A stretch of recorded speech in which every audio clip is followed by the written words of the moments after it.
touches me deep. Your heart is my temple. Your tears rinse my feet. I walk out, I'm able to carry your peace. It reminds me of a song that I heard long ago. Maybe I've always known that you were right there.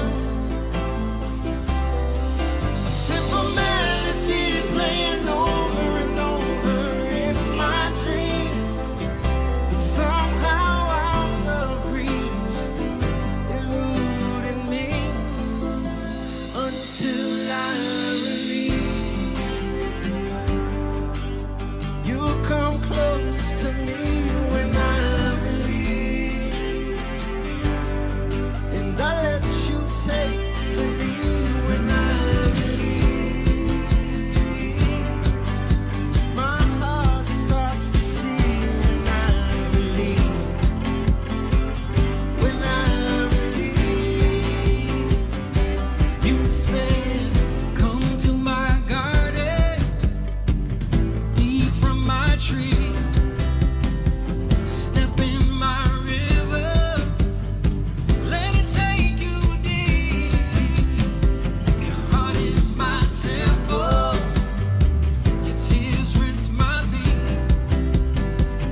What is up, everybody?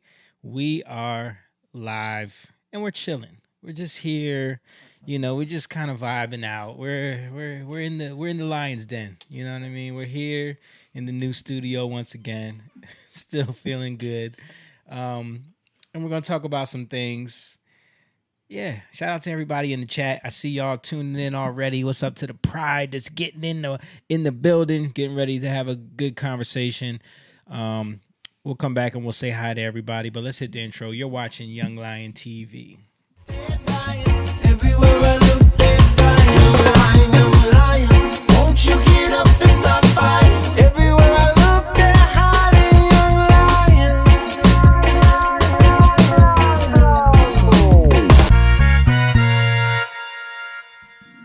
That's right, Young Lion TV.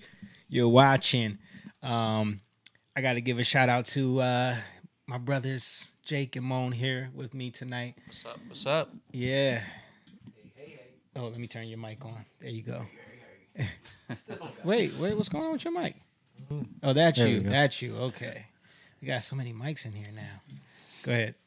What's up, guys? Hey, switch to Jake, please. There we go. Hey. Jake's chilling. You see the empty chair next to him. Our brother James is going to be here in a minute.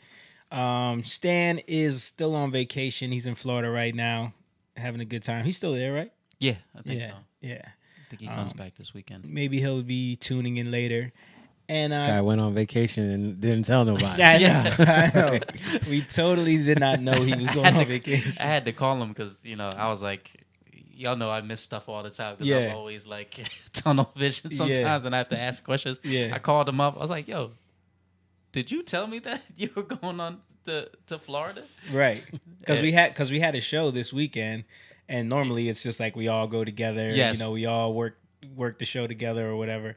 And so I'm like, I just sent out a text like, yo, we're meeting at the office at this time. Right. And Stan was like, well, I'm going to be driving to Florida. I was like, what? I looked at the text. I was like, am I reading that right?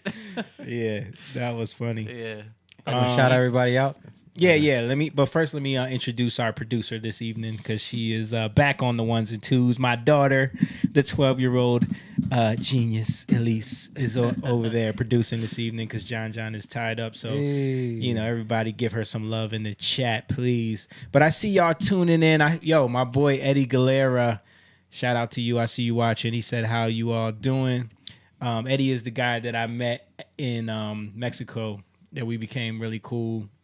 We pretty much spent the whole vacation together. Cool. Me, him, and his wife, and my family, and we we've been keeping in contact ever since. He does music. He's like, he's like an EDM producer. Like he makes some cool stuff, man. Okay. He's a cool guy, man. Mexican born, but now he lives in the States. I believe they live in Ohio. Correct me if I'm wrong, Eddie. Ohio. Shout out to Irma. Said, hi guys, miss seeing your lives. Well, we miss having you here. We miss you being with us. And then we're going to talk about some good things tonight. George said it, the Tuesday vibes. What up, fam? What's up, George, man? We missed you at the show. I wish you guys could have came. It was such a great show. Yeah. Courtney said our favorite producer. Yeah. He got some fans. Courtney said good evening, Pride, as well. Thank you, Courtney. Yeah, Courtney was in the building at the show. It was good to see you. There's so much love. Yeah, man. So much love. It was funny, and I wish James was here. He's not here yet, but it was funny to see because you guys shout out to the young lions that watch the show and came out to the show to see the live show. You guys watch us every week, so having you guys come to the show and support us in that way meant the world to us. Yeah. Mm-hmm. But it was so funny to watch James feel that sense of because he's never had that before. Right. Like for us, we're used to it. Like people see us, they see us out like, oh, what's up, guys? Jatan, you know, we're used to that. But James was taking pictures and like signing autographs. Like he was feeling like a celebrity. And and then he was sending us a bunch of memes the next day. Yeah. James is funny. Yeah. Shout out to Emma, man. Yeah, Emma wrote us an amazing review on our Facebook page. Oh yeah. Oh yeah. Yeah, just saying you have to see them live. It's an amazing experience. Oh wow. So yeah, shout out to him, man. You guys are you guys are the love, best, man. Yeah. Mad love. We feel loved. Yeah. Oh, here he comes. Here he Here comes. comes the superstar. Here he comes. Here comes the superstar. Listen, hold on. Stop the show. The star is in the There he building. is. You know what I'm saying, guys? Come on. Y'all saw the reception. Let's switch over to him, Lee. Switch over to them. Yeah. There he is. All right. Can y'all hear me? Yeah, move over a little bit so you're in Wrong front. channel. Hang on. Go to channel 1. There we are. Yeah. All right. Let me turn you on. There you go. What's up? What's up? We All right. we Move were over towards just- Jake a little bit. little Move over bit. towards Jake a little bit. We were just talking about you. Yeah. How you were the superstar. I had one fan. We were like, this guy was taking pictures, signing autographs. Like, it was good. It was fun to see that. And I was messing with them. I said, listen, y'all need to let me start making some decision in this band. Y'all see the reception. I didn't do absolutely nothing. Yeah, but it was fun though, man. Yeah. It was a good show. Great show. We thank you guys for showing up. Yeah. You know, James brought the whole family out. Yeah. Yeah. Excellent show, man. Brought our family out too. Yeah. Yeah. Yeah. Our family came with James. Yeah. Nobody wanted to drive to Philly. No. Jersey people never want to drive in Philly. Yeah. It's funny. Especially women. Courtney's shaking her head because she drove all the way from the Poconos. Yeah. Yeah. Shout out to Courtney, man. Yeah. Appreciate you all I that way. didn't meet Courtney.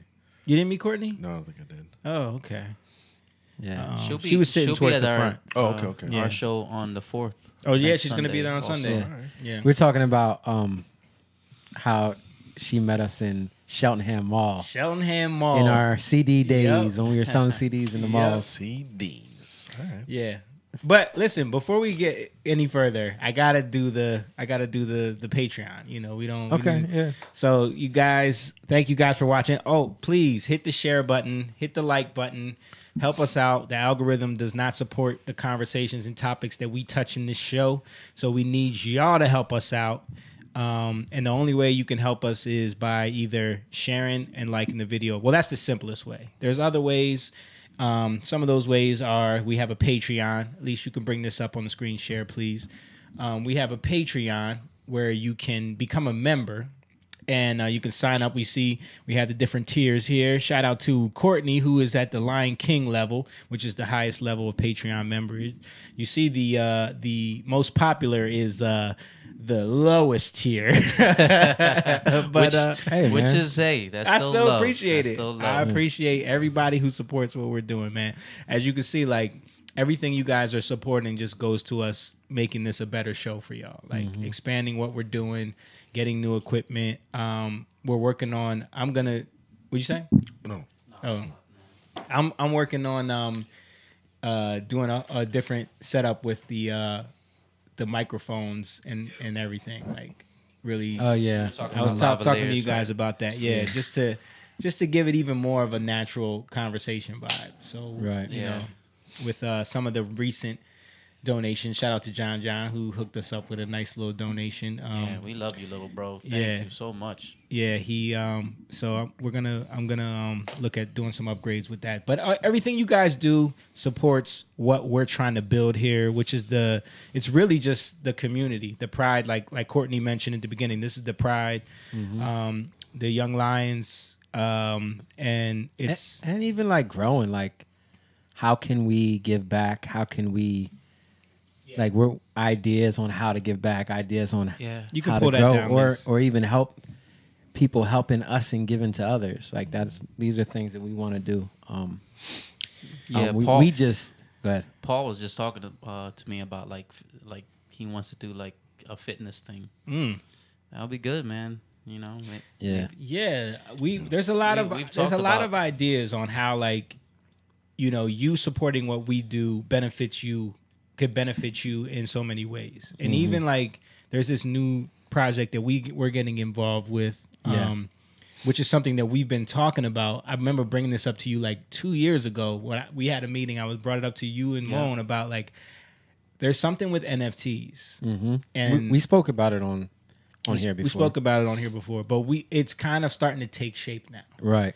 with like what the benefits starting are. to make sense. Yeah, and how you can really go direct to your consumers, direct to your supporters, but also give them a way to benefit from them supporting you.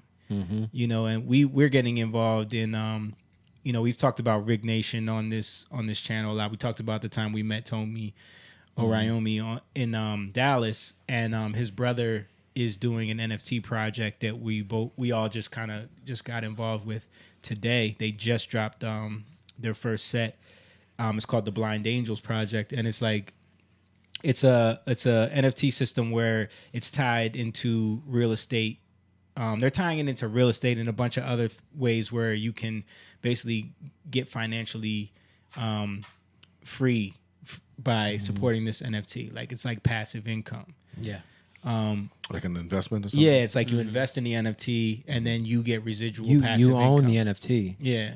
You can sell it if you want Right. and like, make money that way. which is the way people that was like the first level thinking of NFTs, Right. where it was like a trading asset, kind of like what the Bored Apes were, or the CryptoPunks thing, where it was like someone just wanted it, so they bought it for $1 million. You know what I mean? Yeah. But now they're starting to realize the utility of it. And first time I heard of this utility was from Gary Vee, actually, just listening to him talk about how he was going to use NFTs to allow people to buy into his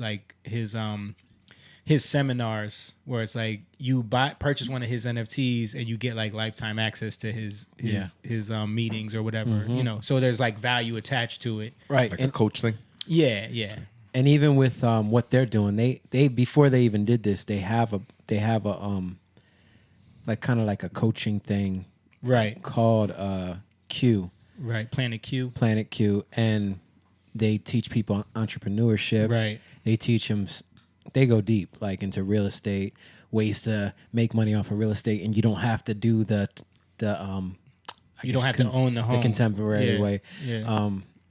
They teach about a lot of different things, the crypto world, and how they made money. These are all guys who made money, millions of dollars. Yeah. Some of them are making 6 figures a week. Yeah. You know, or a month. Yeah, and the other thing is that like they are, you know, really strict Christians. Like they're trustworthy guys. Yeah. You know, We we've wouldn't been- even have gotten involved if it wasn't. right, because there's so many like crypto scams out there. There's so many like get rich quick schemes. There's so many of the guys, like you always see those videos on YouTube where the guy's in front of his house. He's like, "Do you want to make $6,000 a week?" Yeah. And he's like in front of his Lamborghini. You know what I mean? yeah. I'm so tired of that stuff. But like that's why I like getting involved with people that you trust. That's key. Yeah. And you have to be open to. This is a new era Yeah. where making money, it's pretty much mostly digital now. You know, so you have to be open to it. There's Right. a change of information. A lot of information is just accessible. Yeah. Yeah, and it's hard for people to wrap their brain around it because we're so used Right, to right. a And we've been certain way. conditioned, yeah. Yeah. You know, the traditional grind and stuff like that. Mm-hmm. Yeah. But a lot of people wait until they understand it, Before they get involved. you know, Yeah. before they get involved, instead of doing the work to understand it. They Yeah. want people to just give them the understanding. So by the time that happens, it's already flooded. Right. You know, when crypto, Bitcoin and all that like came out in like the late 10 or early like 2010. 2010s. Yeah, Yeah. 2010. Nobody was jumping on it. No. But those people who first jumped on it Dude, and got in, my like they goodness. made crazy money. Yeah, you the know? first Bitcoin was like less than $1. You Yeah. know what I mean? Yeah. So Well, it's probably not a lot of information on it either. no, and it sounded crazy. It's like, wait, money in the computer? Yeah. Like, what is that? What is the point of that? You know, it just Yeah. sounds. It sounds weird. It sounds fake. You know. Yeah. But we want to help people just as people are helping us. Like, we didn't know about this. We're learning. Yeah. You know, and we want to help people learn. We want to help you guys. You guys listen to us. If anybody's interested in learning about this, in entrepreneurship, in getting involved in something Yeah. that, you know, if we're talking about it, like, we're putting our name out there. Yeah, right, You know what I exactly. mean? Like, Yeah. we're not trying to. And we don't ever put our name out there, on especially stuff stuff like this. We're yeah. not- so if you want to get involved with it, hit us up. through Facebook. You can send us a message, and we'll send you some links. We'll to see how you can get involved, because we wanna help. Yeah, and one of my boys from soccer, shout out to Mike Suarez, he was watching last week. We talked to him about it, and he's very like up on the NFT crypto world. He's been researching this stuff heavy. Yeah. So I've been like talking to him a lot, and he said he's down to come on the podcast and like and talk about what he knows. You know what I mean? I think you just gotta be open to give it a chance, because if you're not familiar with the world of investments, it can feel overwhelming. Yeah. A lot of people just give up on. You know what I mean? But if you just, like I said, you open your mind to it, you know. And it's a lot of it seems like get rich quick schemes. Like everybody jumped on the Dogecoin thing after it blew up, but they don't understand that like after everyone's buying it, it's not worth anything anymore. You know what I mean? So it's a weird realm. Courtney said it was great to be there talking about the show. She said appreciate y'all. Yeah, she said the Cheltenham Mall was 20 years ago. Wow. Wow. Yeah, it's And crazy. Eddie said correct, Ohio. Yeah. I knew I remembered that. See, I be paying attention. But yeah. Again, the show is, man, I just want to talk about that for a little bit, because it's going to get into the topic. The title of this episode, first of all, this is episode 165 of the podcast. Just put that out there. The title is Music and Culture. And also Joe Rogan broke the world. With his his last 3 podcasts, like not his last 3, but some of the last 3 were like going viral like crazy. Yeah. So we'll get into that. But as far as like our show this weekend at the Gathering Place with Joy and Peace was, shout out to them. It was a great show. They put on a great show. Yeah. They have created a great space and environment for like real music and art Atmosphere. to exist. Yeah. That definitely was there. Yeah. And I think for us to be able to do this new music for the first time in a long time, in about a year actually, and get in front of people and let it just speak, And like you were saying, you were texting us about the reaction you were seeing in the crowd. Oh yeah.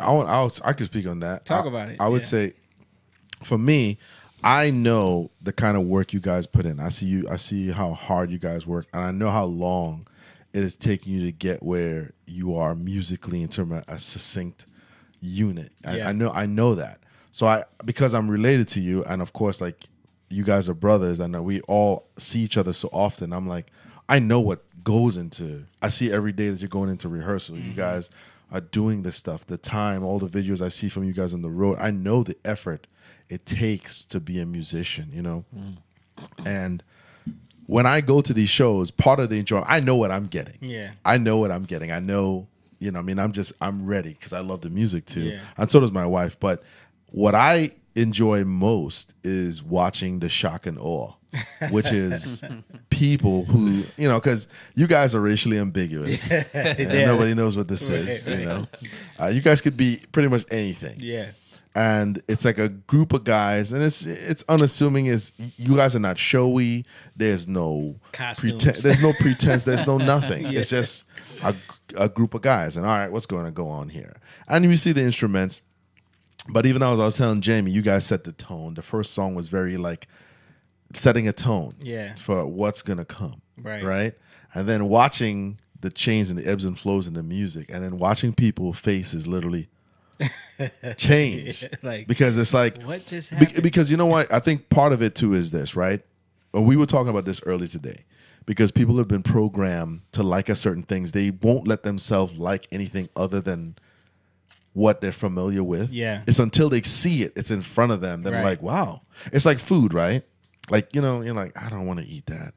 Like, think about street food. Yeah. In the 90s and early 2000s, nobody would do street food. No. Zimmerman comes along, Bourdain comes along, made street food cool, and now there's a faux spot in every plaza. Yeah. You know what I mean? Yeah. And everybody knows what's back there stewing. Right. You know what I mean? There's more Indian restaurants here than anything else. So watching you guys do that, it's like somebody tasting something that they've never tasted before. Because where do we place you? You're not rock. Right. You're not rock and roll. You're not hip hop. You're not R&B. You're not. But everything is in this thing. Right. The gumbo. It's the music gumbo. But I enjoy. Yeah, I I'm like tell you something. that. I enjoy watching people reaction to you, to what they're hearing for the first time, because it's organic. Yeah. No covers. You know what I mean? It's just clean instrumentation, vocals, and timing down to perfect. And watching that, and me, I gazed around the room to see all of you who are just like, Yeah. like, you know, and I love that because so for me, that's what music. When I discovered music in the '90s, when I discovered bands and instrumentation, that's what it was for me. Yeah. Wow, they're playing. So I'm more partial towards people who are actually vocalists, but the instrumentalists too. Yeah. And they're playing. And that's what I saw. And I was like, wow. You know what I mean? That older black dude. I was just about to bring that up. That older black dude. He's like, man, that boy's good as hell, man. Yeah, because the funny thing is the dude he came with has come to the Right. last 3 shows. So he was like, I'm bringing, he said, you know, shout out to Jonathan. It was his birthday. He said that's his best friend that he grew up with. And he just happened to call and be like, what are you doing for your birthday? Not Yeah. doing nothing. He said, I'm taking you to this show. And he's right. Yeah. Thinking like, when He loved it. when he saw us at first though, he's probably Yeah. thinking, what Yeah. is this? He was back there geeking out, man. Yeah. He was like, man. Yeah. You know, he had a good time, man. He had an excellent time. And that's the other thing about the gathering place is that like the audience is so diverse. Yeah. Very diverse. Yeah. You know, and I think that's, man, it's, you know, it's such a shame because in a sense, it's like, this is not, it's so organic, but it's so small that it's like, I wish it could get bigger. Yeah. You know what I mean? Because I'm Yeah. like, this needs to, you know what I mean? But then it's like, here comes the commercial aspect. You know what I Yeah. mean? I mean, we've experienced it when we opened up for Switchfoot at what's the name of that place in Philly? Fillmore. The Fillmore. Yep. Yeah, we opened up for Switchfoot. It was like 2,000-3,000 people there. Yeah. You know, and it was the same kind of Yeah. reaction. You Yeah. know, so Just on a bigger level. just Yeah. more people. You know Yeah. what I mean? But it was the same reaction. So it was kind of like we got to experience like, okay, we can do this on a grander scale. Yeah. You know, Yeah. and it's not just like, okay, it's because we can infect this small group of people and get them to buy in. But Yeah. no, it's like, no, this music is really special, and Yeah, people yeah. people get something from it. Because I mean, Yeah. from even in that show, like it was the same kind of vibe, like the way we set the tone. Because we did Who Am I first at that show, and the way we did the same kind of thing where like we set the tone at the beginning, and it's like once you Mm-hmm. Yeah. do that, you kind of invite people in to drop their Yeah. guard a little bit Mm-hmm. and open themselves up to what's about to happen. Yeah. Open. Yeah, I know. Yeah, It- yeah, yeah. It's, Now we have a song that it's about, It's the about first that. song that we did is Yeah. called Open. And Yeah, it was yeah, like, and when we were in rehearsal, we were like, yo, let's start the show with that song because it's basically allowing everyone to open themselves up to what we're about to do, you know? Yeah. I got a question. Yeah. Do you guys feel like that has been our music journey? Like even when we were like an R&B group, they I was always, thinking the same thing.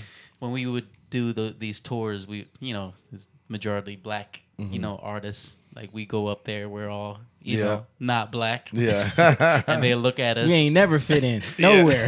and then yeah. and then we sing. They're like, Yeah. it's the same thing. Like, Yeah. the Yeah. same type of feeling. Like Yeah, we're going when we started doing different type of music, and we're going into these mainly white venues. That's what I'm saying, And yeah. then they're like looking at us like, It was the Yeah. same type of vibe. you know, 'cause Yeah. we don't really fit. But that's the point. Like we're breaking your boundaries that you've placed, Yeah. or that people have placed, Yeah. you know, on you.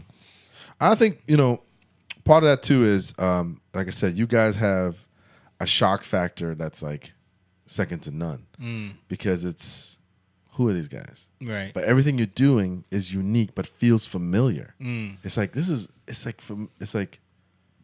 I felt like I've heard this someplace. Right. But I've never heard it anywhere. Because literally, like, we're pulling from everything that we've been influenced. Yeah. We've been around music our whole lives. So it's like Yeah. all of those influences are being poured into what's coming out of us. So it does have that kind of familiar feeling, Yeah. but it's also coming from a completely inspired place where a lot of times we don't even know what these songs are about until it hits us later. Like, snap! Like this is speaking about this, you know? Yeah. Shout out to Paul. He said, "Yo, fellas, great show," and then he said, "True gumbo." Yeah, man. Thank you, Paul. I think that's the point. Like, you can be so like I see this with a lot of musicians. They're so focused on trying to look like amazing or trying to look like intellectual in playing, but you lose a lot of people, right? They try to like other musicians might be like, oh, that's cool, but they lose the audience because they're trying to be so They're trying to impress other musicians. impressive, and it's like that. If that's your key, well, then you're off. Yeah. I remember Or saying if that's that, your goal, I should say. I remember saying that to Steve before because, you know, Steve used to be in the jam band Mm-hmm. type of vibe where it's like, how many notes can I play? And I told him, like, yo, you got to stop thinking making music for other musicians Yeah. because they aren't the ones that you're trying to reach. Right. You know what I mean? Right. It's like trying to talk to people about God when you're trying to reach people that don't know about God. You got to relate to them. Exactly. Yeah. You know, like you can't talk to them about a God they don't know about. You Yeah. got to relate him in a way they can understand it. Right. And that's what we do with music. Like, that's why, like what he said, it's relatable, but at the same time, it's different. It's new. Yeah. But it's still relatable because you have to ground it in something. Yeah, if you're having a conversation with a group of people about things that are going on in the world, but everything you say is trying to impress all the Christians that might be there, Yeah. you're going to lose You're gonna everybody. lose 'em, yeah. You're going to lose everybody. Yeah. And sometimes people actually by creating common ground, they'll let their guard down and be like, you know what? All right. I mean, I'm already bought into what. Let me go a little further. Yeah. Sometimes that's what it is. And by the way, nice to meet you too, Paul. Paul is Paul and I have shared many a space Yeah. unknowingly. James was telling me that today. Yeah, Paul and I have been plenty of the same place at the same time with the same musical groups and didn't even know it. Wow. Oh, So, wow. yeah. Wow. But yeah, it was nice to meet him. But yeah, no, I love it, man. I think, like I said, knowing how hard you guys work, I wish if I could translate to everybody in there what they're seeing. Like, I don't think I'm like, do you guys know what you're witnessing? Like, I really want to say that because it's like, yes, people will like it, but it's like, but you know the level of what this is, especially now more than ever, because there's levels to things. You know what I'm saying? There's levels, you know, and There it's is. like you're watching a group of young men that are passionate, that are the cool, because you guys gel all well together. What you guys have, you know, the three of you guys, and then bringing in the rest of the boys and watching everybody work so cohesively together. That's what makes magic. Yeah. You know what I'm saying? That's what makes it happen. When you have that and egos are put aside and you guys are working, you can deliver an excellent show. You know, it makes it so much better. And that's what I'm saying. People don't know how hard it is to put this together, you know? Yeah. And they don't need to know. But I get what you're saying. 'Cause Yeah, to You wish you appreciate. could. You wish. I you wish I could because, like I said, said, I don't think people understand what it takes to get that done. But I think that's like the key. Like love. I heard a saying: confidence eats competence for breakfast or for lunch, whatever you want to say. And confidence is I think that's the bigger key. But what are you confident in? You know, like, are we confident in our ability, in our competence, or are we confident in God? Yeah. Right. That causes us to work at what we're doing, and then you don't care about what the ability that we have because it's the love that's going to get people to see that eventually. Like when people are, if anybody who's going to honor you, at first they're going to see something's there. Right. Right? There's something there. There's something going on there. Let me engage in that more. Let me pay attention to that, right? Right. Like there's something going on. But what is attractive? It's the courage or it's the confidence. Confidence is one of the most attractive things in the world. That's why people can act like they know what they're doing, but they don't know what they're doing. Yeah. But because they're confident in it, Yeah. you know. But the thing is, that'll only take you so far, because once you realize that your confidence isn't backed up by anything, it's empty. Yeah. And then you find that out real quick. But people who are backed up in confidence because they put their confidence in something, we put our confidence in the Lord. Now everything we do is actually backed up by something, right? And now you can understand the competence, where that comes from. True value. Right. And then people, they want to engage that. Like, that's when people want to know more. Like, well, where does it come from? Right. Where are you getting this from? Right. You know, What and do you guys about? Yeah. yeah. And so let your confidence speak. But if your confidence isn't backed up by anything, well, then eventually that confidence is gonna lie flat. You know, it's gonna fall flat, is what I should say. Real quick, Irma said, I moved out of New Jersey 2 years ago. Will you all ever come and perform in Orlando, Florida? I mean, we would love to. We were just there. You're just there, yeah. If we could, Last Not month. performing. if we can get a show, booked out there, we would definitely come Yeah. and do a show. Vacationing. Emma said, "What was an amazing show?" Hard eyes emoji. Yeah, we were just talking about you, Emma. Star eyes emoji. Star eyes emoji. Oh, I can't hear it look like hard eyes. Nice to meet you too, man. Yeah, and Paul said, "Great meeting you too, James." Yeah. Yeah, Yeah, no, but I'm telling you, man, it is amazing to watch that happen. You know, to when you know people that are good at a craft, and you know that this is what they do, yeah, and watching them do it at a high level, because I know you guys want to do it at a high level, and you are. But I'm just saying, it's awesome to see that. You know what I mean? We appreciate that, bro. yeah, man. Thank awesome. you. Yeah. Yeah, Yeah, dude. Everybody, the girls on the stairs, everybody was just like their faces. You know Yeah. what I mean? yeah. You were saying that there was a bunch of girls that like were in the back, never heard us before, and just like, wow, like, Yeah, yeah, yeah, and they were very like, wow. yeah. You know, and I think it's amazing to see that. Hopefully they purchased and they were able to support, because that's really what it is. If you want this kind of stuff, you have to participate. I was telling you how I got introduced to music. I would go to these shows, and when I encountered something I like, I would buy All their CDs. buy all the CDs because I Yeah. liked it. I was like, okay. Yeah, and you're like, I don't want this to go. That's how I feel when I find a good restaurant that I walk in and there's nobody in there. I'm like telling everybody about it because I want this place to stay Yeah, open. yeah, you know what I yeah. mean? Yeah. That's interesting. Like, even like a lot of people aren't like that, but it's kind of become popular where you're looking into new things, right? Yeah. Yeah. Like in the food aspect. Yeah. Yeah.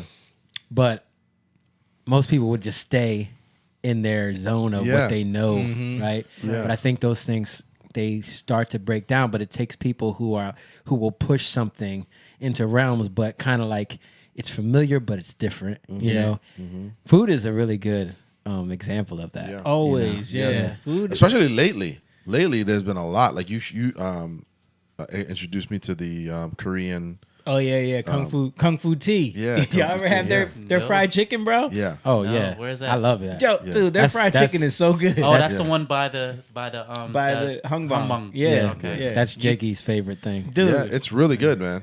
I couldn't believe it. I Korean went in fried there. chicken is good. I went in there to get them bubble tea one time. I didn't even know they had chicken in there. I didn't even know that was back there. Yeah. Popcorn chicken.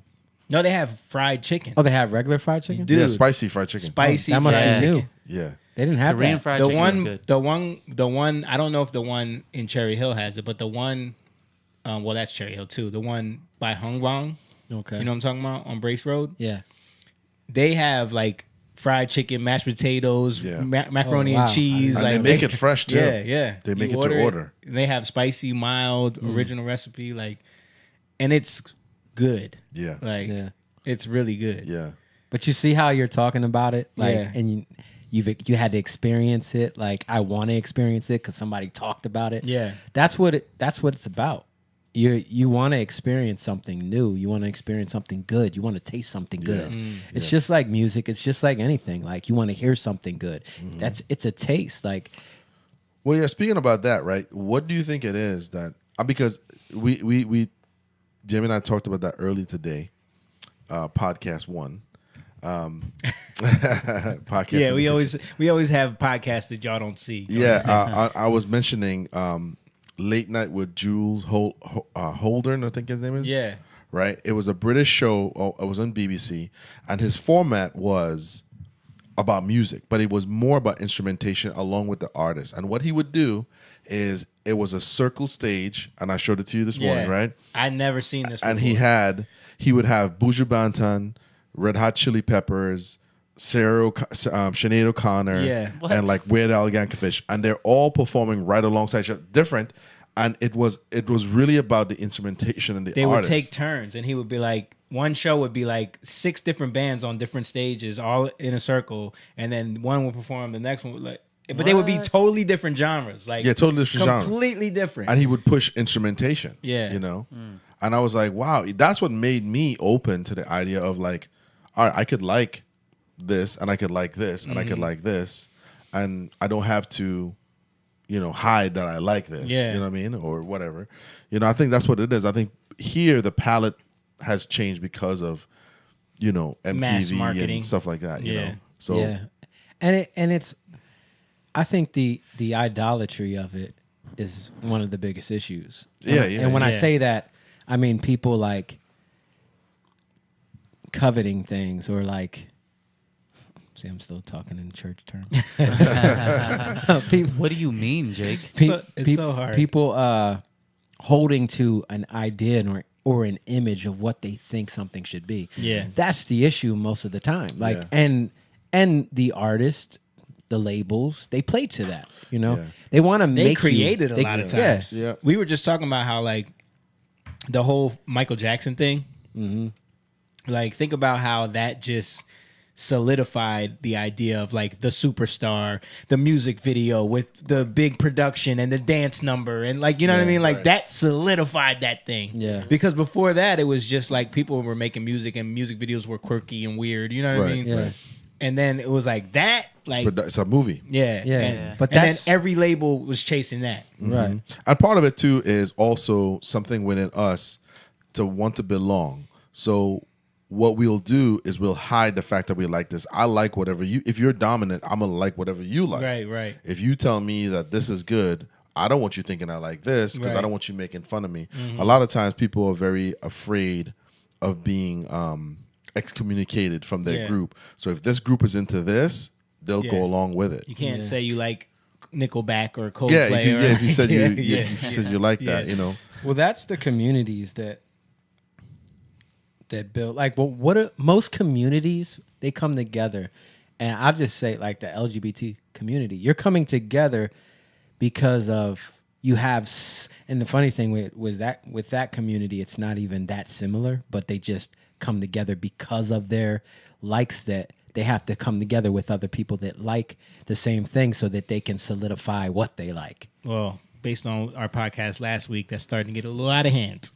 Well, exactly, Because you don't be like, no, not them, not Yes. them. yeah, because there's no limit when Yeah. you do those things. Right. Once you open back Tommy just Pandora's, posted that too. Yeah. Like we played that, and he the posted- zoophilia thing or the maps no, thing. the maps thing. Oh, okay. Yeah. Yeah. Yeah, I've seen that a couple Yeah. times. The map, not the civilian thing. Yeah. That is The map thing. But this is what I'm saying. Like, both it of gets them. even worse. But the reason why I'm bringing it up is because you're creating these false illusions that you belong to something, a family that isn't really a family because Yeah. a family is based off of love, right? So a lot of times, like, what are we projecting? What are we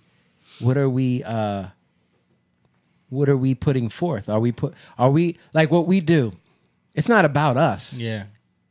It's about what we've been given and how we cultivate that for people. And that's why it breaks boundaries, because it's about breaking you out of where you are. And it's contagious. It's attractive, right? But it's the bottom line is it's about love. Right. And that thing is what will attract you back into the goodness of God, that will bring you back into a family, a real family, and out of false communities. Because to me, like, the LGBTQ community is like a gang. You know what I mean? Gangs come together because they're rejected kids. They come together in a false love that's Yeah. really about not love. It's a fake love that's really about rejection. It's about trauma. Right. Yeah. most songs, like people will like genres of music because of how they make them feel. And a lot of times that brings them into, I like this because like if you look at like the Kurt Cobain stuff back in the, like that grunge era, the dark stuff, people would come together because they felt that. Yeah. And it solidifies or settles me in how I feel. And then I can talk to other people and build communities in how I feel.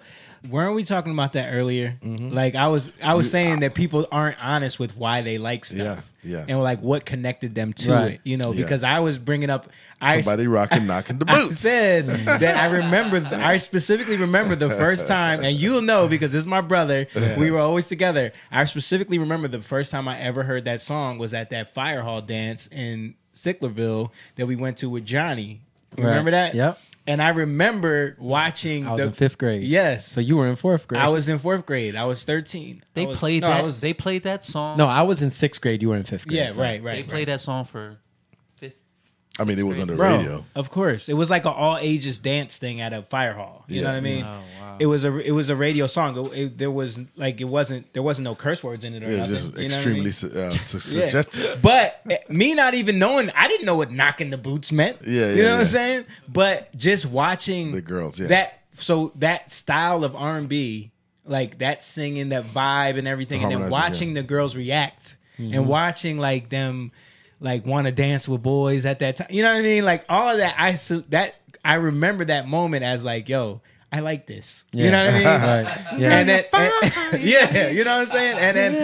And then like that carried all the way through my teenage years. You know what I'm saying? Like, and, yeah. you Both know, of us, yeah. right. It's like so then Yeah. R&B, like you know that slow jam music just like grabbed a hold of me. Yeah. You know, and what I mean? then Yeah. what did we do? We went out and started to we started to do do it. it. To do Yeah. it, yeah. Yeah. We started to So- do that. But that's what I'm saying. If we're honest, it does influence. Absolutely. You know, and it influences younger. Like he said, when you guys were doing a show, and a 13-year-old, is she 13 or 10? She was probably younger She than was that. She probably was younger. like Said- 9 or 10. She bro. likes a song, She liked the worst song on the album. right? because And- we're trying to be like these guys, Yes. talking about knocking the boots. Yeah. Yeah, And then we're producing the same thing because we're looking at the image. yeah. Right? That's the thing where the image, what Right. it does, what it makes people do. See, it's really about manipulation. Yeah. It's really about it's really about witchcraft. Mm-hmm. How can I benefit from doing this? Yeah, and you're also being when you're doing that, you're essentially copying you're copying and pasting. Yeah. Maybe in a little bit more vulgar form Right. or whatever it is. Or a more updated, more trendy form. because it's the same thing. You know? Yeah. I sent y'all a picture of a '90s group that. Yeah. High five. I wasn't going Oh, to shout. I wasn't going to put them on blast, but we can erase that. but you know, like I was like, these guys oh, this picture. is Ronnie. No, but Names them. what I was saying, I sent that to y'all to show, like, man, They're still like, doing it. It's crazy how like Yeah. you can stay stuck Yeah. in that whole thing. You Yeah. can stay stuck trying. And we know other artists. We know other like we did a show with H Town in the Bahamas. Yes. And That it was, song. and that they were doing that song. That's Yeah. them.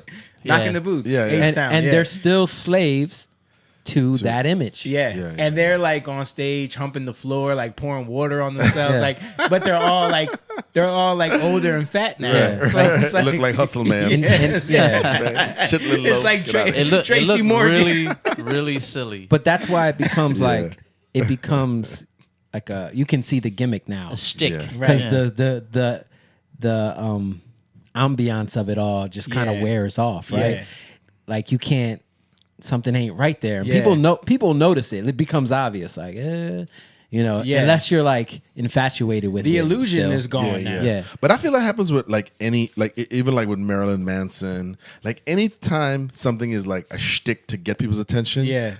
Like when you're 60 years old and you're coming out like dressed like in like a black garb, you can barely get on stage. Who's the guy? Ozzy Osbourne. Ozzy Osbourne. Yeah, It's yeah. like you're committed to that. Yeah. Like Or Kiss, For like- example, 25 years from now, when Megan Thee Stallion goes up to do WAP, it's not going. It's not gonna hit the same. Not going. You know what I mean? Yeah, but that's the thing. Like we because we work with Freddie, like we see, and the good thing about Freddie is at least his music kind of transcends. Yeah. Like, It's timeless. Yeah. It's yeah, timeless. but like we see a lot of people who it don't. Yeah. It doesn't A lot of transfer. artists from That's that era. and the 90s is probably gonna be the worst one. Yeah. Yeah. You Well, know? there's a lot in the 80s too, but the 90s, yeah, probably because the of the video. Yeah. You're gonna almost it's see, the thing is, the guys from the 60s and the 70s, they can almost get away with it because there really wasn't a video to match what you were saying. Yeah. But you're gonna have to match the video of the 90s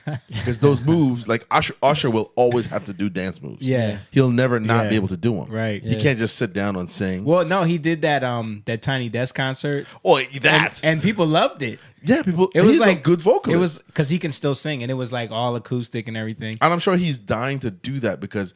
But what I'm saying is, if Usher's in a concert, if he people cannot not dance. Right, they need to see the dance moves. You know, yeah. because somebody will complain about it. Same thing with Bruno. He has to do his. Yeah, he has to, He has to do too. his Thing. his shtick with the Yeah. the outfits and dancing, the afro. And there are very But he won't be out of breath. there are very talented people yeah. that we've come across, like in the music industry, that know what they're doing, are very skilled, right? But the issue is, what are you confident in, yeah, right? What are you confident in? What are you insecure in? right. And a lot of these people are very confident in a certain thing, and once that don't go the way their image of how they saw it to go, they're totally Yeah, Yeah. anxious true. and Yeah, fearful. You guys talk about Jeffrey Osborne. He's one of the premier. yeah. Jeffrey Osborne he's a solid dude. Like Yeah, 74. Yeah, 74 years old. Every time we do a show with Jeffrey, if we go to the gym, he's in the gym. Yeah. You know, like he takes his health seriously. And he doesn't seem to be so, I don't know, like so caught up in the stardom of it all. Yeah. Yeah. You know what I mean? He seems like when you And that's talk a to him, big- he seems like a normal, Right. Yeah. regular dude. Yeah. I was gonna say that's a big part of what has destroyed the musical entertainment thing is the amount of drug use and alcohol use that have destroyed these people's instrument, which is Yeah. their voice. Yep. There's a price to be paid with that too. Well, I think the You know. drugs are just a byproduct of where people are anyway. Yeah. Because Yeah. when you're working towards something, and when you get there and you realize it doesn't make you any wholer or fuller, you know, you got to fill that. Yeah. And usually they fill it with drugs. That's why so many people are in and out of rehabs, you know, Yep. in those industries. And going back to what we were talking about earlier, like when we were trying to do the same thing, when we were trying to live up to these images, Yeah. that we thought we had to live up to in order to make it. Trying to And live up to. I was thinking the that. same thing.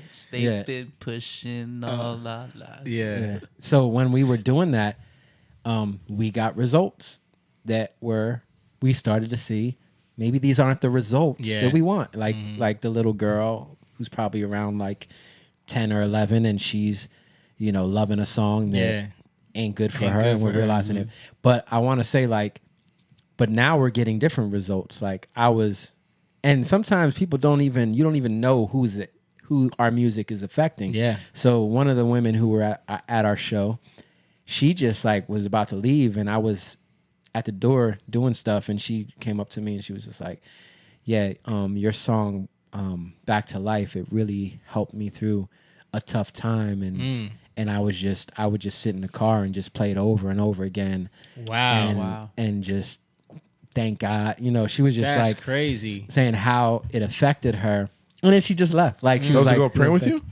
No, somebody else. Like she just told me that, and I was like, wow, thank you for telling me that. Means a Man, lot. that- She said to me, she was like, yeah, you probably get this all the time. I was like, no, I don't. No. you know, like No. I need these are the Yeah, things these that we are- want to hear. right. You know, Right. because like what we're doing, we're just sharing our own experiences. Yeah. Like we're not Literally, trying. Like Moan just sang a lyric from a verse from a song that speaks to what we were going through about trying to break out of these habits of trying to be these things that's been Right. pushed to us our whole lives. That's a song Yeah. that we've performed many times. It's on that same CD. You know what I Right. mean? Yeah. This music is stuff that has spoken to us.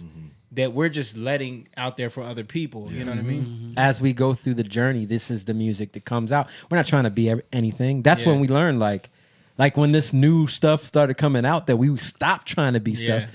It was like, where is it? This is different. Yeah. Where is this coming from? Yeah. You know what I mean? I started sitting down at the piano. Let me just write whatever comes out of me. Yep. Yeah. You know, and then it's like, it's weird. I don't want to show it to anybody Yeah. because it's weird. But then I show it to you guys, and you're like, huh, I like it. You know. Yeah. But at first, I felt very insecure about it. Yeah. You know what I mean? But that's my point. Is that it's about confidence. Like Yeah. we doubt ourselves because of the images we think. Like that's what was going on with me, living up to this image, and it's like now I'm starting to trust God, but not even realize I'm trusting God. And let me Yeah. just do what I feel. Right. Let me play this keyboard and just whatever comes out of me. Yeah. And then it's like, but that's weird. Yeah. That's different. That's different. You know what I mean? And then I could have kept that to myself. Yeah. Right. And then it would have never become anything. Yeah. But I had to be confident enough to show it. Right? I remember by the river. Go ahead. Say what you're No, gonna it's just like you speaking. It's just like it like our show, right? It's grown, and we have more confidence now in vulnerability on stage. Right, And right, I- right. Which is what you don't see men doing too. Yeah. Yes. A lot of men So don't it's do like, that. you know, we're breaking out of that image of, you know, what we're supposed to be when we're performing. Like we're just Yeah. moving with the spirit. Like Yeah. dudes are crying. Dudes are Steve's- crying on We're crying. stage. We're hugging Crying each on other. stage. on hugging stage. each other. Yeah, that was powerful, Like- by the way. Yeah, I Jamie. I just Yeah. went into this whole speech Right. about. I didn't know where that was coming from. Yeah. You know. Right. It's powerful. What does it feel like to perform in front of people and deliver that? Like, what does that feel like? Because everybody, you know, we've sang in the mirror like, man, I wish I could sing. Yeah. What does that feel like when you guys knew that you've done everything you could do? You played every note, you've practiced, you've worked out every vocal. What does that feel like to deliver that? It feels like a release of it. You know what I mean? Because all of the other stuff is the build up All right. where you're preparing. Are you guys feeling connected to the audience, or how is that feeling for you? Yeah, I mean, I think you just feel connected to the whole moment. Okay, You know I what I got mean? Yeah. Like the whole moment of everything, and the audience is a part of that. Right. But it's like They have to open themselves up. to it. Yeah, Yeah. yeah. So it just becomes about what's happening right now, and you know, you get lost in that. You know, but even if the audience was completely cut off, we're connected with each other in Yeah. a way where it's like we can still get lost in the moment of what Yeah. are we doing right now? For Yeah. like, how is this helping me? You know what I mean? Like, So, how is, for like therapy almost. yeah, like Yeah. how is this? How is performing this song right now helping me? You Because know? every time we see something different. See, that's interesting. So it is as much for them as it is for you. yeah, Yeah, it is. Right. That's what Yeah. ministry is. Right. Like true ministry is doing the work of God Right. that not only benefits you, it benefits other people. See, and that's what's missing in the secular world and the people who are just performing. yeah. They think it's the show for the Showing audience. off, showing off. They want to, you know what I mean? It's nothing for them. You know what I'm saying? yeah. Yeah. It is for you To build your but ego. it's not for you when it's done in the right way. It's not for you the way you think it is. Yeah. It's for you the way you need it. Yeah. You know. Courtney just said you could feel the love and the energy moving in the room. It was great.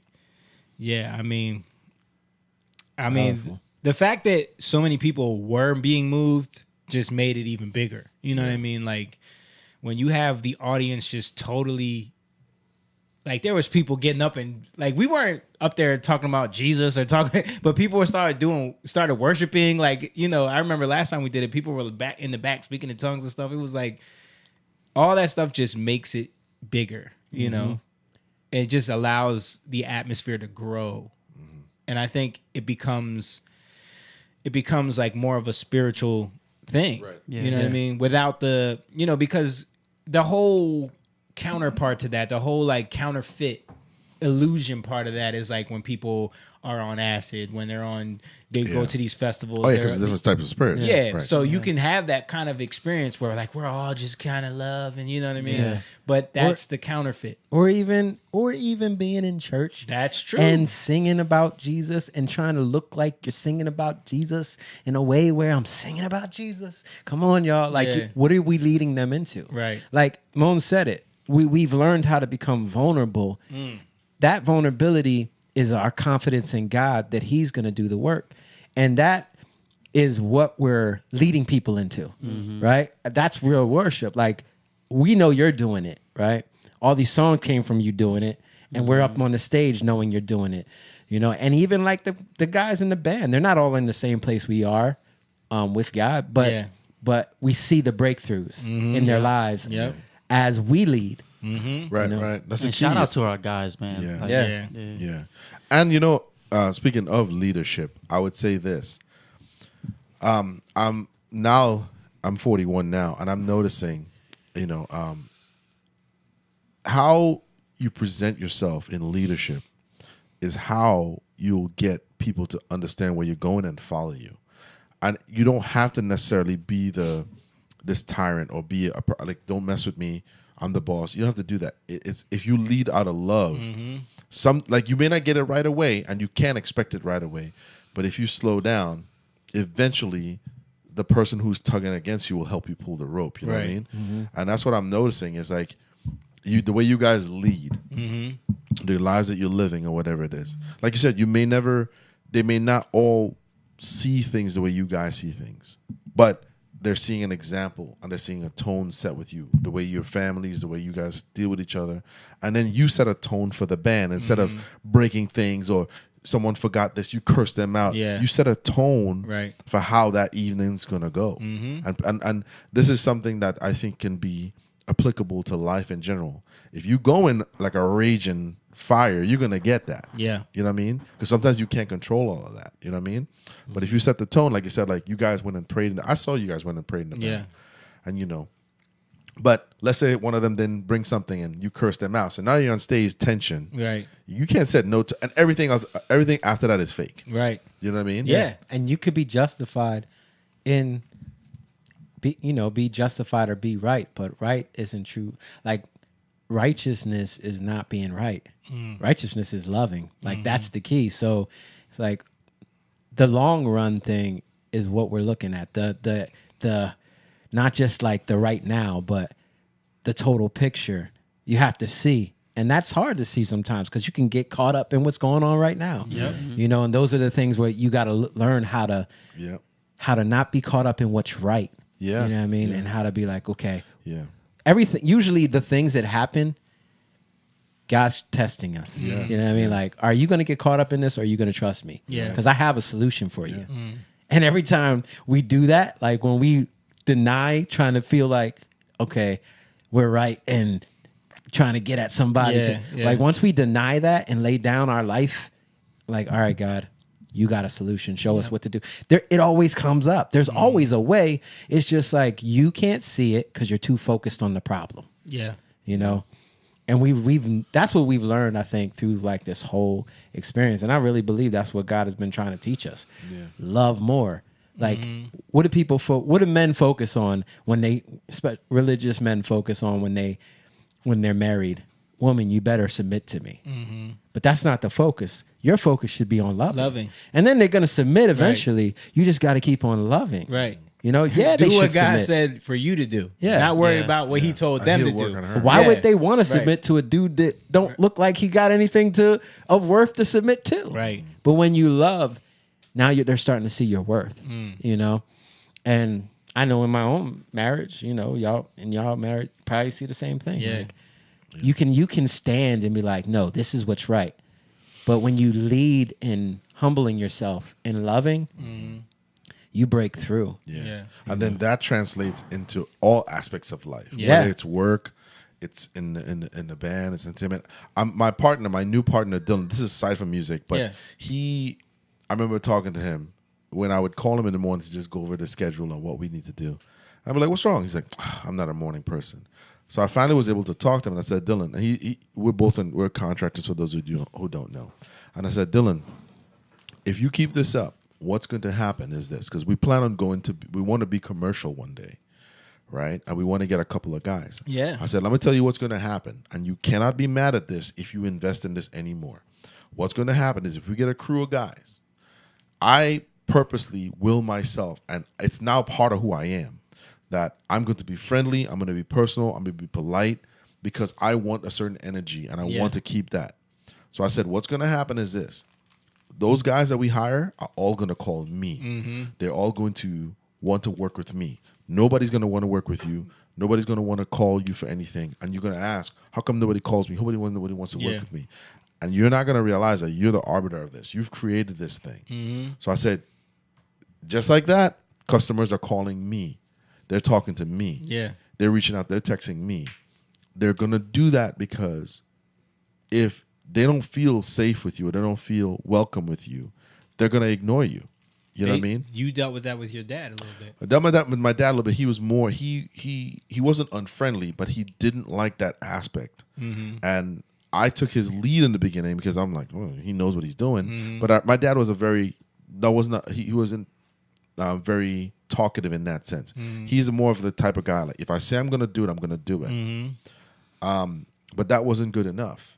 Sometimes you need to really explain to people what it is and how and why and when. You got to go above and beyond with communication. Because it puts them at ease. They're spending their money. A lot of times they need to be put at ease. Right. Yeah. So, those are the kind of things that I've learned, and I'm trying to. And he called me maybe about like a couple of days ago, and he said, "You know what, man? You're right.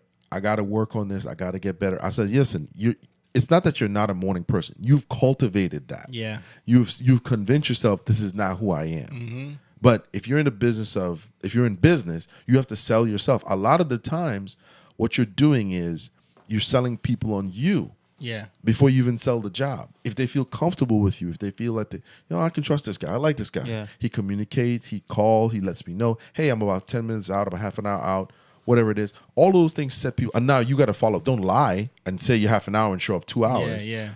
Be a man of your word, but you'll set people at ease. And I feel like, how does that tie in with you guys? You used to even do that with me. I'm like, bro, you don't got to tell me. Like, when he was working on the bathroom, he'd be like, yo, I'm running a little late. I'll be there around. I'm like, I have to. Thinking like, dude, I have to. You don't have to do that with me. Like, no, but you see, it's part of who I am now, where I'm like, you hired me. I'm your brother-in-law. Yeah. You hired me. Yeah. I shouldn't give you any less service. And I assume, well, it's Jamie. Yeah. I don't want to be like that. You know what I'm Right. saying? And I see that's the same thing that you guys do. Whether it's 3 people or 3,000 people, it's integrity. It's integrity. Yeah. If you practice that, it becomes part of who you are. It becomes natural to you. And then the thing that you're like, I'm not just that. You'll become that. You'll become that person who's like, this is who I am. Yeah. I'm genuinely that. And it will morph. Now you just got to keep repeating it. You know what I mean? Yeah. So that's what I see with you guys. I see that you guys are I know all you guys personally. So it's like, I know it's not fake. I know, but the crowd doesn't know that. Yeah. So to me, watching you guys, not letting that affect you. You guys were in a room mingling. You're doing your thing. When it's time to perform, let's pray. Let's get on there. Yeah. Get on the right page. That's important, I remember when we were on MTV, like, and we've talked about this on here before, but like you said, like, it's not fake. It's not just like for the audience, No. It's who we are. Yeah. But when we were on that show, because we're in Hollywood, we're on a show on TV. Right. There's a bunch of people that just want to be famous on this show. And like, of course, part of that is in us, but we're still like going through this process of learning these things. Like, we had just been starting to like change what we believed in at this point, and like really like seeking out different things. And I remember people always commenting on, like, they thought we were just putting on a show constantly, right, because of the way we were with each other, the way like our relationship together, and how we treated everyone, how we treated all the staff. It didn't matter who they were. Like, people thought we were just pretending, because that's what Hollywood is. It's no one is like, there's no way this can really be y'all. Like, people would say that, like, there's no way this is who y'all really are. Yeah, this is a show. Yeah. Like, it but was just, it's true in that world. Yeah. Yeah. Our lane, right? Yeah, Lane. Our or what they call her? She was a Some- wrangler. wrangler. Yeah. So she was in charge of like everybody that was on the show, like everybody that was on. You know, She was the one that performers. she was the wrangler. She would have to make sure she got everybody to their destination. If they would need to be at rehearsal, if Yeah. they need to be on the bus, if there was a Right, meeting, right. she would have to If call everybody. people were doing stuff they weren't supposed to be doing. Yeah, she would have to like, find she would them. call. Yeah. So she would call our room, and some of us wouldn't be in the room, but Yeah. she found out, Yeah. that if Jamie wasn't in his room, I wasn't in my room, we were in Jake's room. Yeah. So Yeah. Yeah. So she started to realize, like, these I dudes know are- you guys are always together somewhere. So, like, Yeah. Right. because a lot of times, like, if she would call, the first couple days we were there, like maybe the first week or so, she would call and be like, "Why weren't you in your room? Where were you?" You know what I mean? I'm like, "Oh, I was at." So you have to stay in your room? Well, they just want to know where you are. Like, Yeah. Oh, okay. you know, they want to know where you are. You're literally in an apartment complex, but they want to know where you are in Just in case they case something- need you yeah. for something. Yeah. So they would call, be like, "Why weren't you in your room?" Blah blah blah, and you were like, "Oh, I was in Jake's room. We were all, eating together or whatever." Or we were like, and then I remember, eventually she would just find what room we're all in and Yeah, call yeah. that room and be like, "All right, you guys are all there. Okay, cool." Yeah. But one time she couldn't find any of us, and she was getting so pissed, and then she finally got a hold of one of us, and we were like, "Oh, we were doing our laundry together." What is this? She was like, "What?" She's like, "Who does that?" I'm like, yeah, no, we were all like, we all needed to do laundry, so we all went to the laundry thing together and did our laundry. Like we're in there talking, we're praying, talk about God and stuff, and while we're doing our laundry, like, Yeah, and I remember when we went to Nashville, we visited her, and Yeah. she became like really cool with us. yep, Even though at first she had that attitude of like she has to be this type of person and act this type of way because this is how she's used to dealing with people. But she started to the way she dealt with us. You just saw how she softened up. Yeah, 'Cause she was she really did. hard. You know? Yeah. Yeah. Was she older or younger? older. She was She was older. older. Yeah. But you saw how like she just softened up. And we were learning, like you said, we were learning. And I think that's key. Like we were doing the things that we didn't really know the meaning behind why we did them Yeah. at that time. Yeah, Yeah. You know, and I think that's key. Like what you were saying, like you change your habits, but eventually even that you have to grow into that meaning of why we're doing Yeah. these things. yeah, You know, and I think that's what God does. Yeah, like yeah. or else it becomes like you can become prideful in Yeah. what you do. Yeah. Right? Yeah. And then you lose the meaning. Yeah. And then it's like, no, but these are the things I need to do. Yeah. And then it's like, yeah, but why? Yeah. You know? Yeah, it's and part of it too is when you convince yourself that this is who I am. yeah, This is how I am. Yeah. And you get stuck in that and you don't realize no, that's what you've cultivated. Yeah. You've cultivated that. You know what I mean? And just like things are learned, you can unlearn them and relearn new things too. yeah, You know, so it's Cultivated or accepted. yeah. Yeah. Yeah, because then you're walking around like this is who I am, and now you got to live up to that. See that again? Now that's a false image. Yeah. like you just left one false image for another false image. Yeah. Right, and you got to live up to this thing. Now Right. that becomes work. Right. As you're saying that, my cousin, he's watching. Him and I always talk about the Dave Chappelle skit when keeping it real goes wrong. Yeah. Because now you've got to live up to You've you set a don't- law in your life. that I yeah. can't take nothing. Yeah, I demand respect. You Right. know? And which is Yeah. a lot of times it don't work out. Yep. You know, because eventually, like if let's say you've done it 3 or 4 times, you got away with it. The 4th time, somebody might not take it from Yeah. you. You know what I mean? Right. That's such a funny sketch. It's interesting. Like I thinking about this. Actually thinking about this today. Like when the difference between living in God and living in the world, like living in the life of Christ, living in the prosperity or the blessing versus living in the curse, right? Yeah. Is that you feel like what you do defines you, right? And how you work defines you. You even think about like the way people identify with you is, oh, what do you do? Yeah. You know what I mean? Like that's how they Yeah. identify with Yeah. you. What do you do? Yeah. What's your job? Like Yeah. it's about how you work, right? Yeah. But the funny thing is most people want to retire. They want to quit. Yeah. Or they want to Be get on free from vacation. their job. They want to be on vacation. Yeah, They're yeah, waiting yeah. for the end of the week. Yeah. They're waiting for the end of the Yeah. day. Yeah. Right? They don't want to be at their job, but then everybody defines them in what they do, right? Yeah. But it's funny how Jesus is like Like with God, you want to work, right? It's easy work, Yeah. right? And what he even says, you're gonna do greater works in me. You know, you want to do greater works. It's a totally different mindset. When the world gets in it, you're trying to work, and then you realize you don't want to do it. You're toiling. Yeah. But with him, it's like you want to work. Yeah. Because it's a whole different way of seeing it. And even that could be dangerous too from a secular perspective, which is this. People, I've heard this term from a pastor who said, don't become a garbage can. Don't let people dump on you. And what he was talking about is that same thing he just said about, I can't wait to get done with this. I want to retire. I want to go this. And what they're doing is implanting on you that what they're doing is meaningless and I can't wait. Yeah. So then you start developing a spirit of like, I can't wait to do. Yeah. But you're basically taking on their whatever. You don't even know what they're going through, but Right. you're taking on that too. Like, oh, Yeah.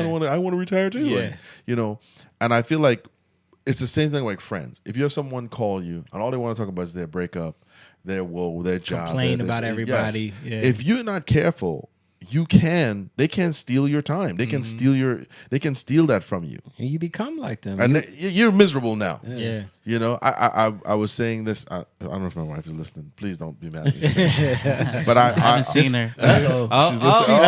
She just tuned in. What? She knew exactly She when to said, watch. I heard him. But I'll say it anyway. I'll say it because this is a table of truth, right? here. I'll say I when I first met her, she had lots of friends, and I was like, listen, you know, I was coming out of that phase of friends. And nothing wrong with friends, not discouraging that, but I'm saying She said, "Oh, I'm watching." nothing wrong with that, but you have to be careful about the people that you bring on with you. And like I said, you know, becoming a garbage can for people to dump on. Yeah. Because it just seems like conversation. Yep. And next thing you know, it bombards you. I'm okay. Yeah. But it becomes, they're just dumping onto you. Yeah. You know what I mean? And next They want you to share in their misery. they want you to. But They you don't need see it as company. misery. Yeah. You don't see it as misery. Yeah. You don't see it as, you know, weighing down on you. You see it as like I'm helping. You want to Yeah, help, even if yeah. I'm listening. Right. Right. But it's taking your time. right. And it's soaking into you. You know what I mean? It's Yeah. like, you know what? That did make sense to me. And I was like, you know what? You're right. I shouldn't really, like, even Will, my cousin, taught me this. Will said in the morning, like, you know, when you get like bad news, it sets your day up a certain way. Yeah, You know a what I lot mean? of people would talk about that, about how like as soon as they wake up, they pick up their phone and Pick up look their at phone. Twitter, and then they get all this bad news. Yeah, it just and sets it you in just a- sets their day in the wrong. Yeah, you can control that. Yeah, Yeah. You can control Absolutely. that. You know what I mean? You really can. And it's this insatiable appetite to want to know everything, or like you said, want to help. What's she saying? I don't know, but Facebook hit her comment for some Why? reason. I guess because of what she said. She said, "It's okay. I now know they were trash." Oh, that's funny. But no, I So what she's saying is you were right. right. And listen, I appreciate you for listening. Yeah. And understanding where I'm coming from. But I had to learn that too. That's not just me telling you, hey, I Yeah. listen to James. I had to learn that We listen. You You know, know, I told me and you. you both. Yeah. So it's like these are things that's important. Yeah. That you gotta slow down. And that's what I love about the music and what you guys do is this. That moment that you shared between them and you guys were talking, moan, all the stuff like that. This is personal weightlifting therapy. Yeah. God in control. Yeah. Like this is awesome. Yeah, You know what I and, mean? and it was about perspective, like because that song is about hold on. That song is about I hold on to the things that I see that are going right, Yeah. so that I can Focus on continue that. down the Focus road on that. Yeah. that we But started even- out on. The piece of it that I see this little piece. I might not get the whole Yeah. picture, but I Yeah. got this. Yeah. And I'm gonna hold It's on a to that start. because I know It's a I know start. that means it's something that's Right. it's there, you know. It's a start. And I that's- just started seeing like all of the stuff that we have sustained through Yeah. as a unit, just like Yeah. as this song is happening, I'm all thinking that's going about through, all yeah. that, like especially for Moan, man. Yeah. Because Moan is going through some very traumatic. This last 2 years have been like I lost my dad. Yeah. Moan's marriage. And you know? and that's what I forgot about that. Like Yeah. even deaths that we've been through. Like yeah. It's a lot. He lost his dad too. He lost his dad. Yes, right. 2020, July 2020. Yeah, man. Yeah. It's a lot, And then man. shortly after that, it was like, bam. Yeah. Yeah. But these things, for me, on a side note, aside from the music thing, dealing with that, me watching or me being able to deliver on what my dad taught me, the craft. Yeah. I know that I'm in a good space because Yeah. I'm carrying on something, the legacy or whatever it is. And like I said, like watching him, how he handles this. I'm like, Yeah. It's, all right. It's something. You're definitely not the guy I knew a while ago. Isn't that That's crazy? a lot of growth. You know what I mean? Think about. I know. The guy I know from- you know. You know what I'm I've saying? just gotten a glimpse. So, like it's, and that's with all of us. Like I Yeah. know Jake from when Jake was a little kid. You know what I'm Yeah. saying? Yeah. Like Ninja and school Jake. and they know me from when I was younger and Yeah. and all of my Yeah. insecurities and dumb stuff. You know what I mean? So Yeah. it's just like the growth is incredible.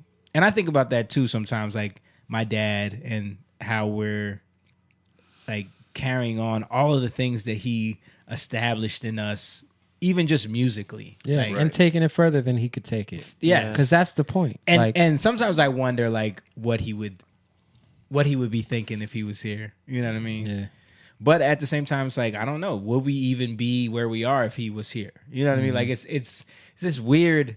You know what I mean? you don't know, yeah. You don't know. You don't know. Like sometimes it's like because you were able to. Sometimes it's like because God took them, it now frees a different lane. Yeah. You know what I mean? It creates a different path. Yeah, two things can happen. You can either wallow in the misery Yeah.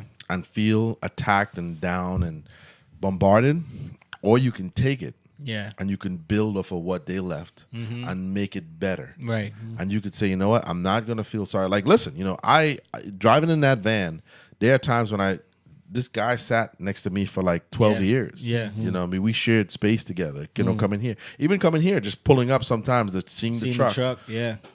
These are all things that you work out. But for me, how I've looked at it is I feel like because I've turned around and faced this heartache, that it doesn't trap me. Yeah. You know what I'm saying? Like other moments when I am sad and I am, wow, like, this is messed up. You Yeah, of miss 'em. course. Yeah. But it's never in a sense of I want to turn my back. You know what I'm saying? right, yeah, And I think that's the key thing. And that goes for friends too. Like when relationship die, because that's like a death too. When those things die, sometimes you may miss, I wish, but maybe that's the season it should have ended. Yeah. Maybe you got to look at it as, yes, you cherish the friendship, but that season is done. Right. You know, Or it could even be like if you're too unwilling to let go of that attachment to the friendship, there's no way for you to grow. Yes. Because that attachment is holding you Right. in a certain place. Right. yeah. You Right. can't. You got to move forward. Yeah. Right. Sometimes people can't go where. That's Right. what I realized. Yeah. No, you know I what I mean? hear With you. certain Yeah. friends, Yeah.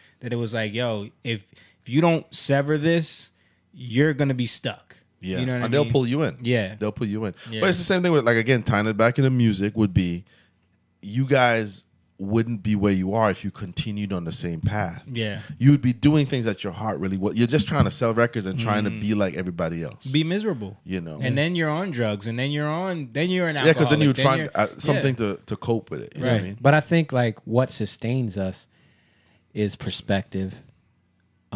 It's vision, Yeah. right? It's funny, like provision.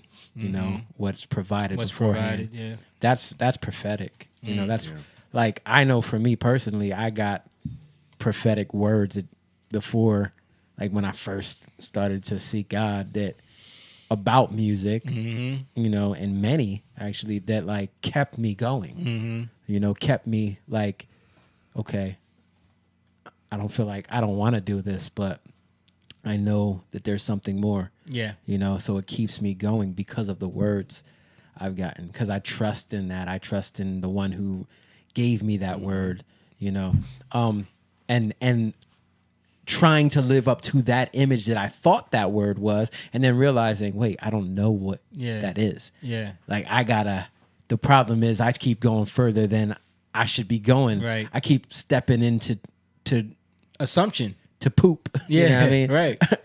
I keep stepping in the wrong things because I'm assuming Yeah. that it means this, or I'm assuming Yeah. that it means that. Yeah. You know? Based off of already corrupted ideas from the past that you're supposed to be letting go of. Exactly. Right. And then those things actually have to die. Yeah. It's funny because sin, what does sin mean? It means to miss the mark. So every time I sin, it's because I prescribed what God was saying, what he looked like, what he meant, all those things. Now I'm in sin. Yeah. You know what I mean? Now I'm stepping out too far. I missed the mark. But to not miss the mark is to actually trust God. I'm like, all right, I'm only going to where you show me, like prophetically, right? My mind, the way I see it. And that's like, be not in Romans 12 where it says, don't be conformed to the world, but be transformed by what? The renewing of your mind. Yeah. That mind thing is how you see things and how you think about things. Right? Then that transforms you. But you got to first be able to see it. Like if we're able to watch over our lives, how many people try to protect themselves? But it's like all that trying to protect yourself and watch, especially when something happens to you, you're focused on what happened to you and where it happened from, right? When really your provision is for the one who can cover you. Yeah. Right? That's God. So I'm focused on the problems and trying to work out them, but really I need to be focused on him, and that's a change of perspective. Like it says in the Bible, if you watch at the wall, right, without God, you watch in vain. If you build the house without God, you build in vain. Right? Because you don't see what he's trying to show you. So you're always thinking, nah, I got this because I'm watching. I see. But you don't see, because you can only see if you come to his light.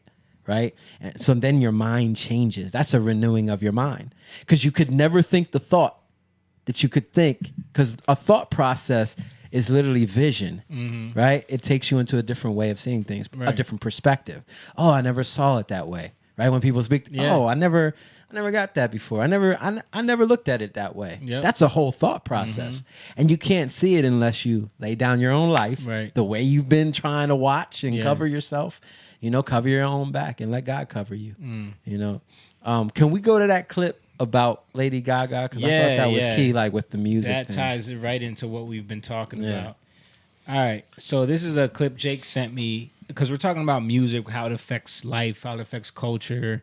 We went on this long tangent about it, but Jake had this clip from Lady Gaga on another podcast just talking about some of the stuff that she goes through, dealing with her career. Let's see if we got audio here. The truth is that it's very hard for me to have a human connection You can go to the Y. with others that I don't know, because they feel that they're looking at an image that somehow belongs to the world. And they've seen so many images of me, and I've given them those images, and I also am an illusionist in a lot of ways, in that I love to create things that are absurd and strange and to transform. So that's also part of what I've made. So it's not something I really can fully complain about. I think some Let's of the watch way that one more that you can time. understand how it feels maybe to be me trying to be human and also being a star is, it's so weird to say that. I know. Is that I'm a perfect illusion to so many people. And the truth is that it's very hard for me to have a human connection with others that I don't know, because they feel that they're looking at an image that somehow belongs to the world. And they've seen so many images of me, and I've given them those images, and I also am an illusionist in a lot of ways, in that I love to create things that are absurd and strange and to transform. So that's also part of what I've made. So it's not something I really can fully complain about. Yeah. So she's saying that it's hard to relate to people because of the way they view her. Like you can't you can't have human interaction because they don't look at you as human. They look at you as an image. People see her as the images that they've They been consuming. right. But Right. then she's saying, but I can't complain about it because I actually created that image. Caught herself. Right. Right. She's admitting She wants to it. complain, but she Yeah. catches herself. Yeah. right. Because you wanted this. You wanted to do whatever you could Yeah. to be famous. And that's the cycle. Like Yeah. she's saying I'm an illusionist. Well, you're telling people that it's an illusion, and you're bringing people into that illusion, right? And that's the issue we have. Like that's what's wrong with the whole music industry and most of these media industries, right? You're creating something, and you're telling people, look to this. Right. Right. And that's idolatry. Like that's literally like, and then you're mad because they're assuming that you're this, that you created, and then it's hard for you to be able to separate yourself from what you created Right. Yeah. because you're not that. Right. We see, in a sense, we see that right now with the manosphere female thing, because a lot of women create an illusion of what they are, and then when they get prejudged or they get something happens, then they're mad. But it's Yeah. like you're putting yourself out Yeah. there too. You're creating this idea of who you are. Or you see that with like Cardi B. That's what I'm saying. It's like you're presenting yourself as Yeah. hypersexual. Right. But then you're mad that people are sexualizing you. Right. Yeah. Or you're mad that people, see you a certain way or talk to you Yeah. a certain way. Yeah. Yeah. Right. Because you can't really have a true conversation Yeah. because they're always seeing you in the way they think you should be. And Right. you've invested in this caricature, Yeah. so you got to be that. You know what I mean? Yeah, and then even like, because you got to think, okay, why are you doing it, right? If somebody like Cardi B is probably like, well, it's for the money, Yeah. right? That's obvious, Right. But somebody like Lady Gaga, she might not say that. She'd be like, well, it's for the art. The art. But even that it's superficial. Yeah. Right. You know what I mean? Because now you got to live up to the artistry Yeah. of a thing. Right. That's still But that's an image. That's what we were literally just. That's H-Town in their 40s and 50s still pouring water on themselves and humping on stage. Like Right. it's you're still trying to live up to that idea. Sure. That, you know what I'm They saying? Like, really do. Like no, I'm not exaggerating. Like Yeah. you're No, I trying. believe it. You're living up to an image that Yeah. you created Right. that now you have to be at all times. Right. And you see, like I remember, seeing interviews with groups and people were upset with us because we would never be that. Where it's like, this Nico, this is Cisco, you know what I'm saying? You know what I mean? Like that whole vibe. You always got to be Yeah. Rico Suave Yeah. in every interview. right. Yeah. And it doesn't feel authentic. Yeah. Yeah, but then the radio stations want you to do that. The They managers do. want you to They do that. do. And They do. You feel like, do you think those guys are doing it because they have to play out the part? I'm committed to this role. I think they've totally given themselves over to the it. part, to the role. Yeah. You know what I mean? Where it's like, You got to be that. this is who I got to be, so I'm going to be it. Right. You know Right. what I mean? Right. Or- For the fame, for the money. Yeah. Or Yeah. Yeah. you could be an image of, I'm just a regular guy. Yeah. But then you got to live up to that You're because right. we're always changing. Yeah. So if, I'm just a regular guy and I'm saying that, now I gotta, that's a Right. law I'm creating, Yeah. right? Yeah. That's an image, that's a law I'm creating. Now I gotta live up to that. Yeah. So either way, you're still trying to live up to something when really it's like, I don't know. I'm learning and I'm growing in who I am. It's like Boys to Men came out as the clean cut guys, Right. in an era of like everyone was trying to be street singers, Right. and they were Yeah. like the clean cut, sweater vest guys, and that became their thing. Yeah. And they talk about how they felt trapped in that image. Yeah. And they tried to do the bad boy thing a little bit, and it didn't work. Like I remember there was like a video, a couple videos where they tried They that. go in CB4. Yeah. Yeah. Well, and that's breaking out of that is hard. Like Yeah. you're gonna get pushback. Yeah. Because people are like, hold up, why are you trying to be this? And it's like We only accept you as this. Yeah, but that happened to us, like, Oh, yeah. on the small level that Oh, we yeah. were on, but Right, we still right. had a Oh multiplicity. yeah, we you guys had lost a lot of fan when you Yeah. switched over. There's a guy who like comments on all of our videos. He's like, "You guys need to go back to doing R&B. Like, what is this? Why are you doing this?" Put down the guitar. I wanted to say It's something. hilarious. To me. I want to say something. You say something about Cardi B and Lady Gaga. Lady Gaga would say it's art, and Cardi B would say it's money. Yeah. At least Cardi B is honest. Yeah. That it is money. It's money. But she might be honest too in her own way. Yeah. You know, she might. But she's be trying like, to come off as being more intellectually based, like where she's like, "Oh, it's about the art," but let them stop paying her. She'd be like, "Give me my dress, give me my clothes. I ain't doing these moves." For She's nothing." going back to Stephanie. right. Yeah, She's not Lady Yeah. Gaga Yeah. anymore. Yeah. yeah. There's a price to be paid for everything. Yeah. Eddie said, "How bad is to keep the same image as an artist?" It depends on what you're bought into, right? Yeah, that's what it is. It's like, how much of yourself did you compromise? How much? I mean, And if you're getting paid, Yeah. Because what are you afraid of? Are you Yeah. afraid of losing what you have? Like, but is that who you are? Or like that's the thing. Like now you're serving the image instead of yeah, because there's Yeah. millions of dollars involved. and that becomes very empty. Right. You know, Like yeah, I know. Like, if we were some major artists when we put out By the River, that would have been we probably would have never got that approved. You know what I mean? Because it's like such a huge change. Shift, yeah. Yeah. Or even if we put out By the River and blew up, now they expect us to do that right, kind of music. Right. Then it would Yeah. be Like- no, but you guys are the committed to that. the stomping, clapping Yeah. guys. you guys are the By the River guys, blues, folk, rock. Like Right. you guys got to do that. Yeah. Like that's That's all what we you want. did. Yeah. Yeah. And it's like Lumineers or something, right? Like yeah, right. yeah, And now they expect that from you. yeah, But it's like, yo, you don't have any rule over me. right. And just like I don't have any rule over myself to in that way, I mean, Yeah. to be like, well, I know exactly who I am. No, I don't. I'm learning. Yeah. You know? Yeah. And I have to give myself that space. Yeah, and I think for us, it's like to have that freedom to constantly experiment with music in that way, where it's like if you listen to our new stuff, like it's a lot of like '80s pop ballad rock production, like Yeah. compared to our last EP was like Yeah, a lot. Genesis, Earth, Wind, and Fire. Yeah, Bluegrass. What's yeah. going on here? Right. It's like we're all over the place, but Right.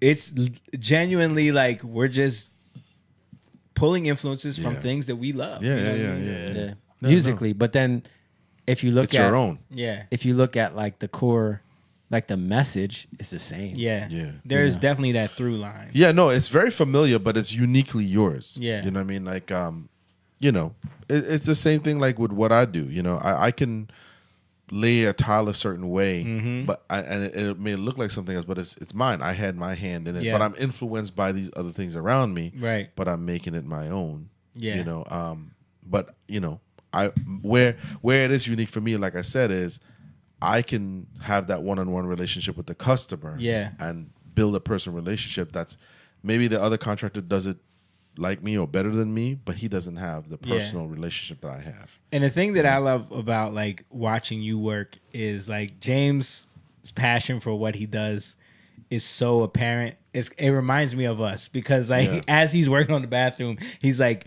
bringing me in to show me like the different things that he found. Like, yo, look at this. This is this new technology, and he's showing me like the pipes that he's Yeah. using. He's like, Yeah. yo, isn't this cool the way they did? Like, and, Yeah. and I'm just like, That's what when he did my floor, he was Yeah. showing me like the new stuff that they're using. He was like, Yeah. "Do you want to use it, or you just want?" I'm like, "Nah, let's do that. Yeah, Let's yeah. do." But I love that, like to see Yeah. that passion. Yeah. Like when you show me the water sealer thing, the Yeah. red stuff that you Yeah. put on the like, dude, I'm like, yeah, that's what I'm talking about. Like this Yeah. guy loves what he does. Yeah, you know what I yeah, mean?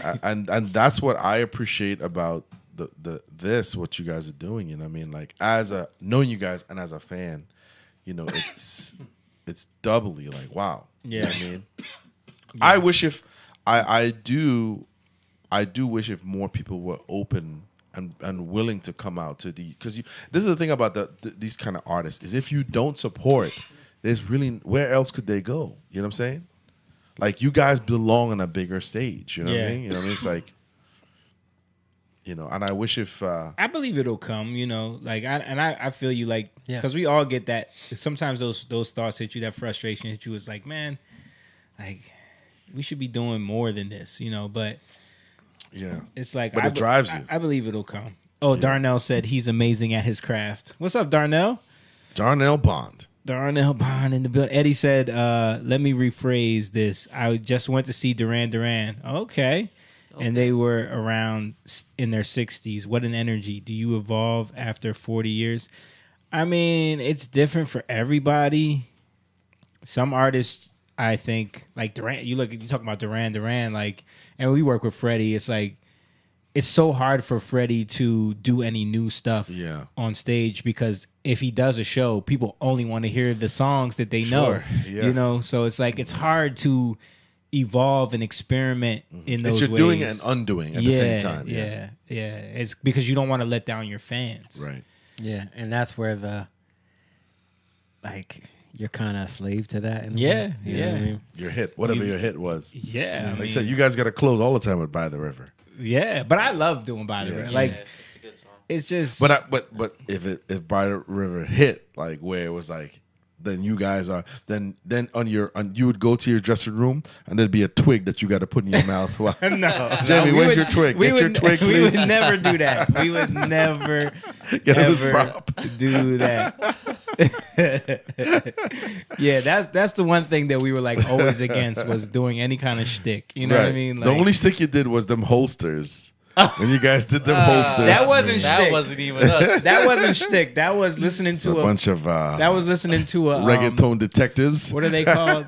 Stylist. A stylist. That was listening to a stylist. Yeah. Like I said, From Atlanta. some reggaeton detectives on the case in the field. There's a body. You know how many people joked about that? Yeah. Oh my god. Yeah. But yeah, that's trying to do what we think. I joke about it because I know it's That's not not you. y'all. I know. Yeah. It's like if I didn't know you guys, I'd be like, all right, whatever. A bunch of racially ambiguous guys in the grass field looking at a body, trying to solve a mystery here. You know what I mean? The show's coming at, but you're going wild, CSI. And that's what made it so hard. Like even when we take pictures, We like, didn't stuff like want that, to. it was like Yeah. I wish we could pull that picture up. No, but I I am can pull it up. I am laughing because I know each of you, and I know that's not you. Only person maybe Pete. Pete's like, give me that holster. Oh man, that is funny. Yeah, even like Mo was saying that photo shoot. It was a Let's see, you can stylist. pull it up. Yeah, pull that up, Lise.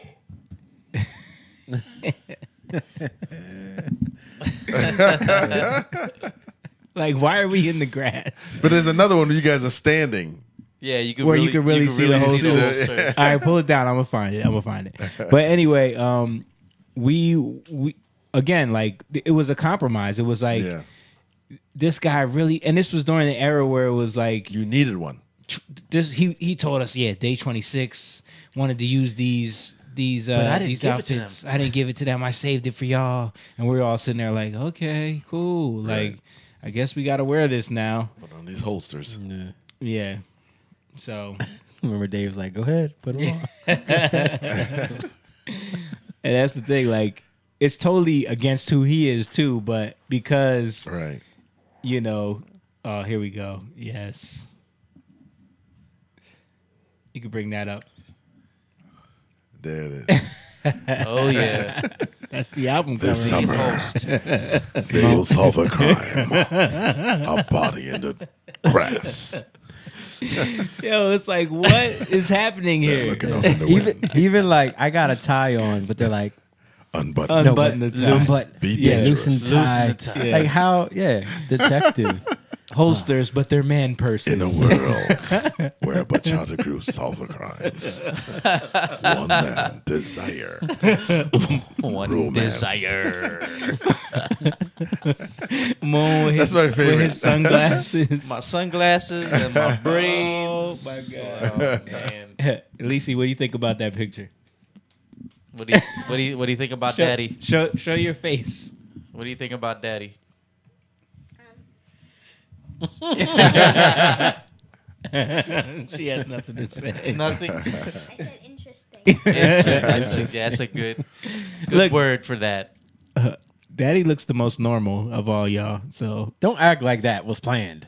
Huh? Oh, you had already no, cut it your wasn't. hair. It wasn't. It You was had already cut your hair, Jake. Yeah, this Yeah. was Jake. After MTV, Jake was like, "I'm cutting his hair." Right. Moan Jake was still done. holding on a little long because he had some superpowers left to hold on to. Moan was like, I don't want to let. Moan was like Samson in the Bible. He didn't want to cut them hair, lose all my powers. But then after he cut, he realized I didn't lose no powers.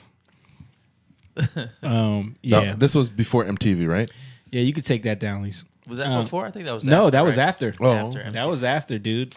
Yes, sir. Yep. Shortly after, not long after. Irma said, "Old times, great music and memories." Eddie said La Mafia. Yeah, man. That was our Oh, the worst one. Let me see if I can find it. The worst one was the Still in Love cover. Remember that? What was that? How come I can't think of it right now? pull it up. It was from the same batch of pictures, though, Yeah. right? Just different. Yep. Oh, that was the couch. Even more ridiculous. couch in the Yeah. street. Yes. Was it Yes. Couch, like the- couch in the parking lot. The random red couch in the parking lot. Here we go. I think I seen this one. Oh, what happened? Oh, there we go. Pull that up, please. Why is there a couch in the parking lot? Call 1-800-MOVING. These guys will sit on your couch. In an abandoned parking lot in front of a closed down shop with our song in the. But you know what's crazy is that this fits in with everything that was done at that time. It This doesn't is look out like of place. this is the I get it. B2K. This is the Day I 26. get This is the Pretty Ricky. Yeah. Era. What it doesn't fit in it with is our It's, music. us. The music. The songs we were that went putting out. along with this Yeah. didn't fit. Yeah. Right. Right. But you see, now that's the thing, right? So answer me this question: as the artist, is it your vision or is it your manager's vision? To do so, how does this work? So With like, this, I mean, we're independent. Yeah. We're still of the mindset of we got to make it. Yeah. Okay. Right. How do we make it? So it's compromise. Right. Yeah. And then so we're learning, like, at this time, Mm-hmm. we're born again, I guess you could say. Yeah. Saved, but we're still like in trying to be independent, but also be successful. try to navigate Yeah. in this industry. Right. So we're trying to, what can we do? We're What still are- figuring what out are our we- own ideas. What are we missing? What is Yeah. not like? I know for Dave, because Dave is not the type to be like, y'all got to sell out. He's never been that type. Like we've had deals on the table where they wanted to screw us and turn them down. You know what I'm saying? But I think it's just for him. It was always like, all right, well, we've never tried having a stylist. Maybe that could help. You know what I mean? Oh, okay. You know what I'm saying? I We've got never you. tried Yeah, that. yeah, like maybe Yeah. we just need to, maybe they'll take us seriously if we look the part. You know what I'm saying? Yeah. Because we never tried that. Like before. we would try these things that Yeah. we never did, but need to have a real photo maybe we shoot. need to do this. Yeah, maybe we need to do have that. a real photo shoot with someone that I know is proven, because these are people we paid a bunch of money for these photos from people that were big photographers and stylists from Atlanta. Like, you know what I'm saying? Like we put money into it. It was like, and this was even during the time when we were like, well, maybe we need to go to a bigger studio. Maybe we need to spend a bunch of money on mixing and mastering. Like spent thousands of dollars. You know what I mean? Just trying all the things. Work with producers that make Yeah. you sound Producers that worked Weird. with Make you Lil sing Wayne or weird. whoever. Remember, I was telling you earlier today about Yeah. being in the studio with Young Money and hearing about microwave music and even back then it was like, because our way of recording was more based off of things that we learned from the old school, like my dad and how to really produce a song and produce a record. So when we were down in the studio with them, and a lot of younger artists today, they don't have any clue with that. So it's like, to them, making a song is a couple tracks, 15 minutes, we're done, So the fact that it was taking us so long and we're layering all these sounds and harmonies and doing all these intricate things, it's like, yo, they're taking up all the music. Like there's no space for me. You know what I mean? Like, yo, what are they doing? And then I remember them saying, like I told you, like the manager was like, man, they're making microwave music. Y'all are on some other stuff. So to them, they don't even understand what y'all are doing, you know. And that always kind of stuck with me. It's like we constantly were trying to figure out. We're trying to fit into places we didn't fit. Yeah. That's like the biggest issue. Yeah. Trying to fit into places we didn't fit so we could do something that we couldn't do. Yeah. You know, and then we realized what? No, I was just saying it just reminded me, our boy Wendell was the one that said that, right? Yeah. Yeah. But we realized like the more we started to give up our attempts in trying to do what we thought we needed to do, the more we started to find out who we really were. Yeah. You know, and giving that over to God, like, all right, we're gonna lay that down. And the more you start to become confident in what you're doing, Yeah. you know. And relied on yourselves. Moan became awesome at graphics Yeah. and producing. You guys doing producing. Yeah. You know, you guys did all your own writing of your stuff and stuff like that. So you took it into your own hands. You took your craft and you were like, you tried going the route of, we need the stylist, we need the studio, we need this, we need to throw money here, throw money there. And then to all realize, you know what? You do this. Yeah. You do this. You guys have like literally taken that into your own hands. Well, This is why it's so good. the problem is like you're not of this world and trying to be of this world. Yeah. And God's like, you're not of this world. And then the other problem is like what people's perception of what success is. If you don't measure up to that, they can always just dismiss us like, well, that's why y'all ain't superstars. That's why y'all ain't, Right. you know, Bruno Mars or whatever. You know what I'm saying? So And being able to like, all right, we gotta just continue to do like, hold on, gotta continue to travel on this road, right, and not know where we're going, but know we're gonna get there, yeah, right? Not know where we're going, but know that it's in God, what He wants, and what, because it's His purpose, not ours. yeah, Right. You know, and what we're doing, like, we're gifted in what we do, but that don't mean nothing if it doesn't have the meaning. You know, like that's the point. Anybody can look apart, but it's empty. Like anybody can be amazing at stuff, right? But there's no substance there, and if there's no substance, then it becomes really superficial, really quick. Yeah. You know, and I don't want to have conversations in that way with people because that's not fun. Yeah. I want to get I want to know the depth of what made you what you are. yeah, You know, that's a deep conversation with somebody. How'd you get there? Because a lot of times when you talk to people, like, dude, the conversations we would have with people who would be successful in the industry, you know what the main thing was?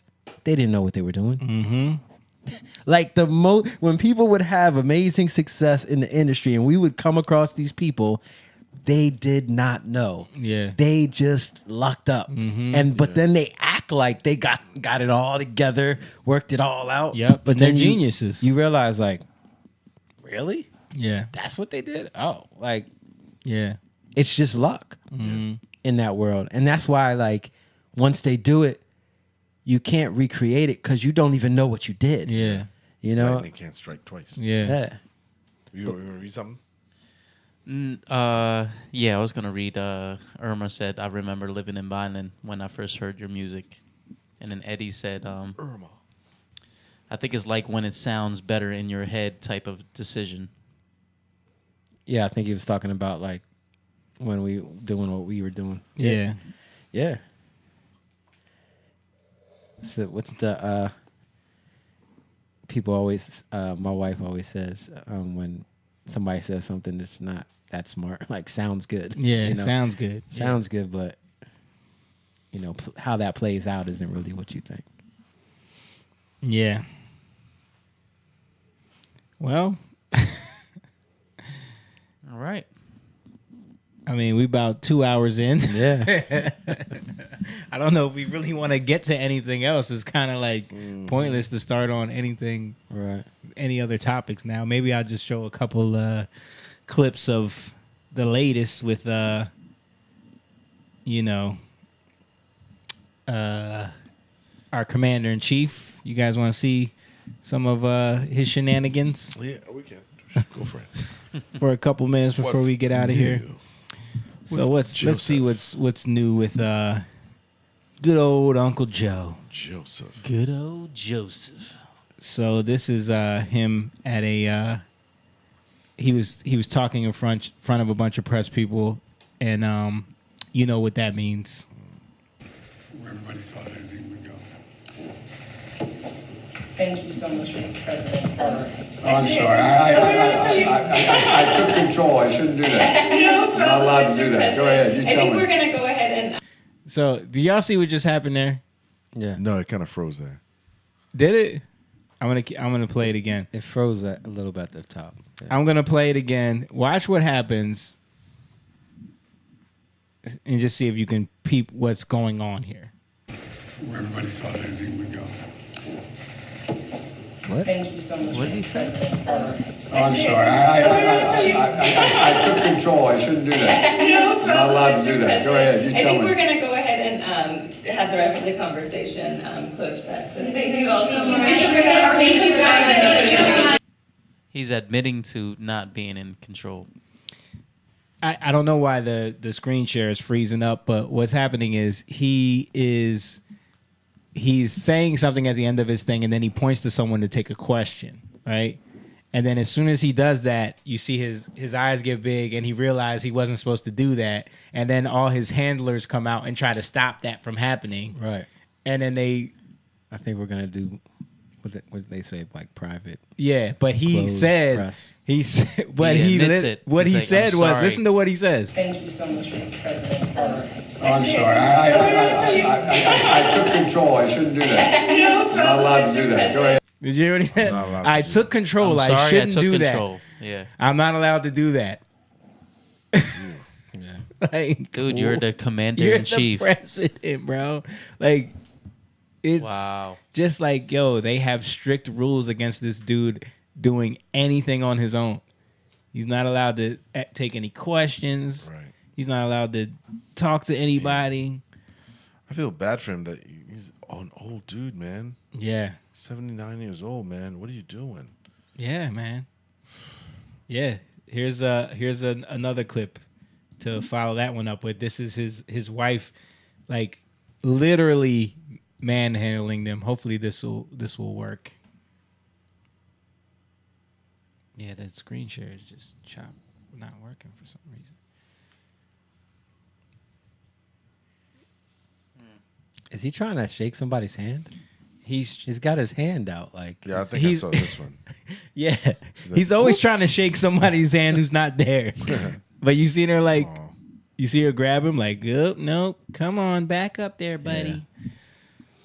he's definitely like Yeah, he's- declining, man. And Yeah. it's just sad. It's sad that, Rapidly. there's so much cover up. Like, what are we just talking about? We're Yeah. talking about all the covering up and living up to this image. Well, what do we have in the presidency? Like, especially with Obama, right? Yeah. he was the epitome of the image of a president that we think we need. Right? Yeah.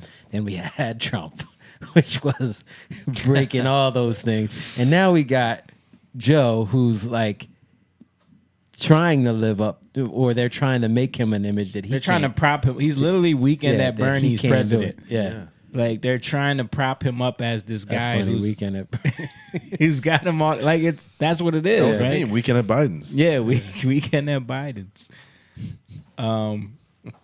You guys ever seen those? Huh? The Weekend at Yeah, Biden's? I seen it.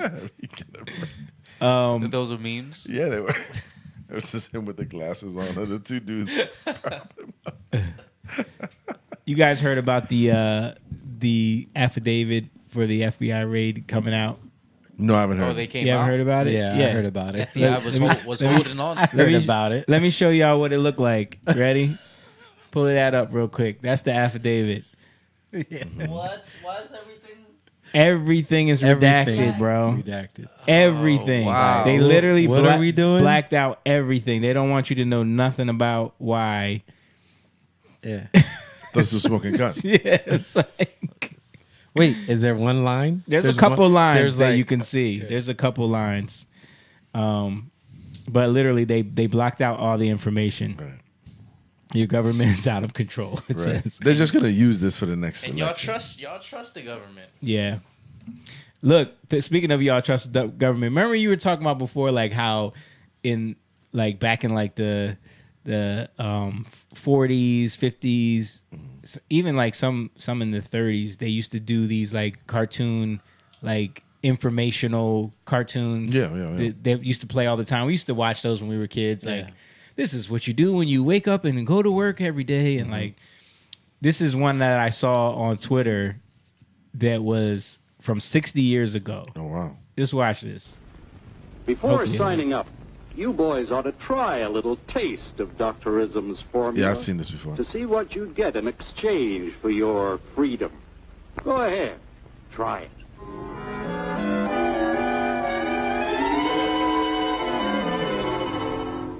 You can't do this to me! I'll strike! The state forbids strikes. Wait till the union hears about this! Ah, yes, the union.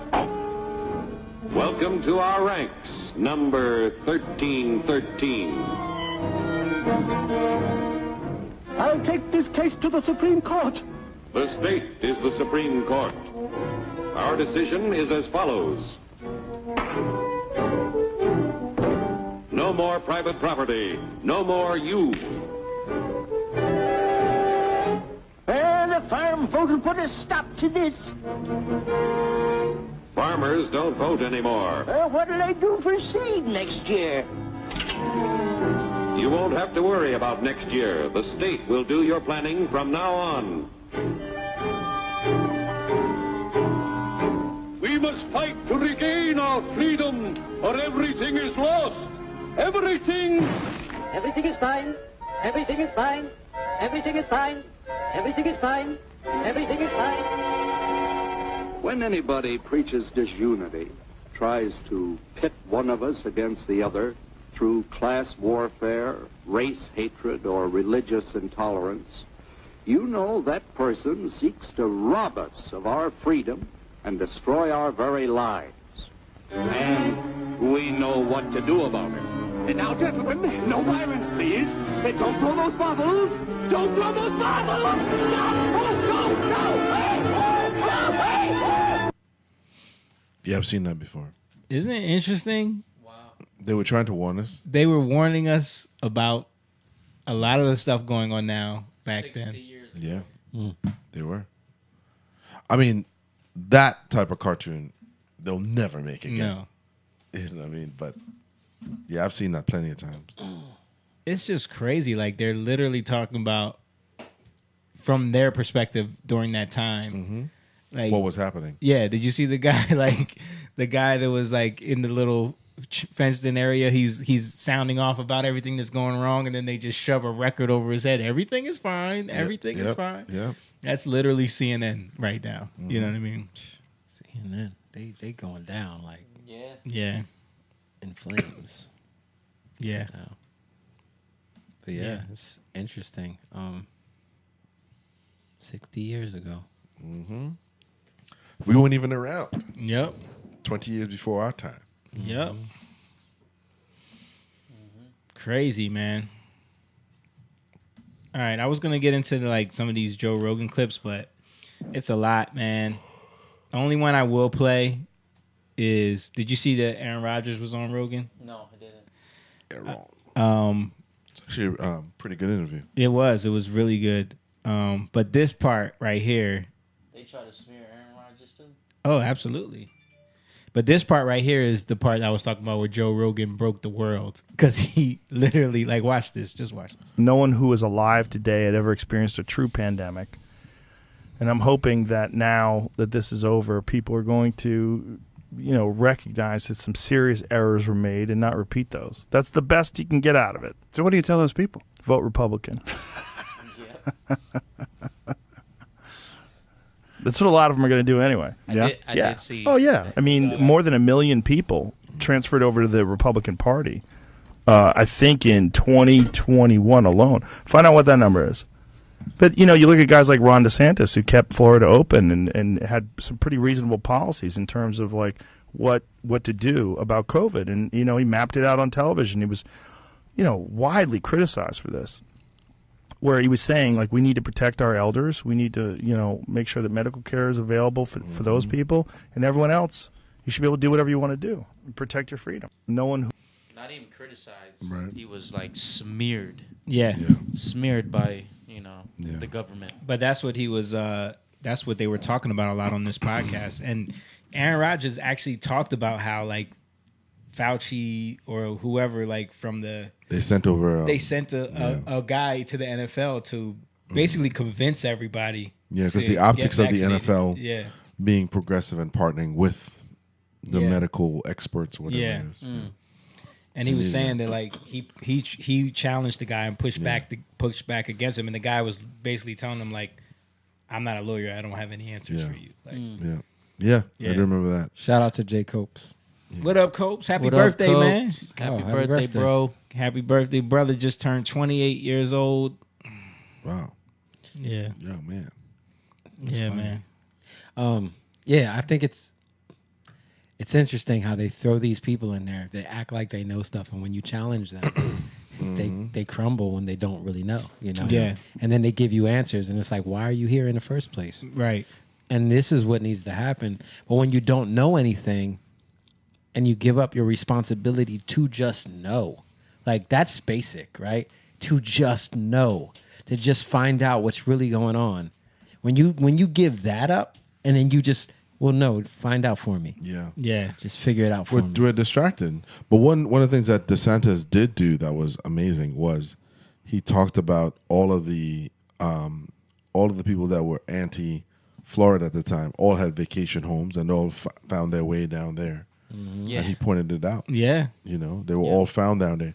Now, I think it's like, obviously, the people who saw it, you two ways to react. You either care or you don't care. Yeah.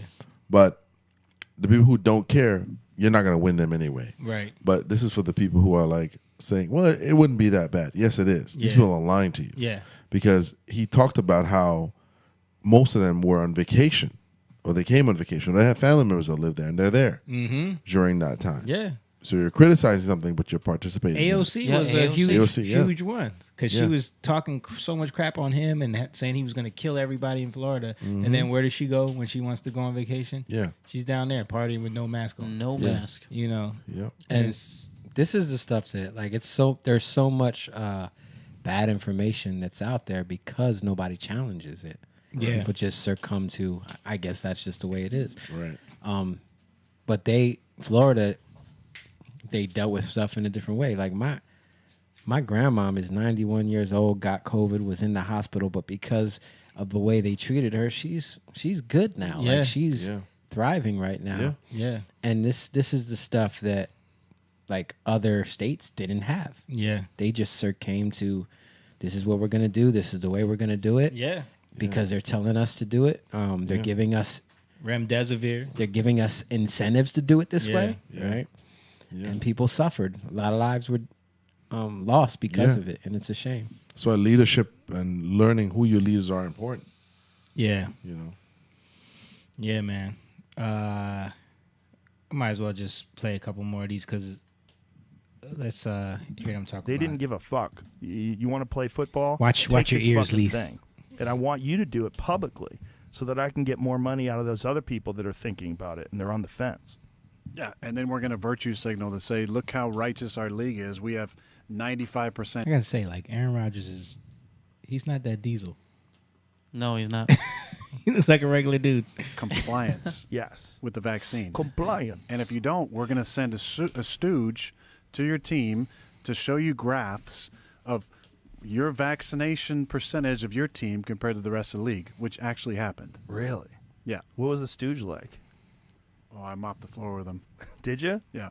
See, again, that's why people are like, no one knew your vaccination status. You lied to your teammates. No. Day 3 of training camp, they sent this stooge in, and he showed these slides about what your vaccination percentage was in your team, where you compare to the rest of the league. And I started asking him questions about liability. Oh, I'm not a lawyer. Okay, cool. But you're in here talking about all these different things, and you don't talk about anybody's personal health issues. There's 0 exemptions. You took out religious exemptions. You took out PEG exemptions. So crazy. Yeah. You took out anybody's ability to have an opinion. I don't want to do this.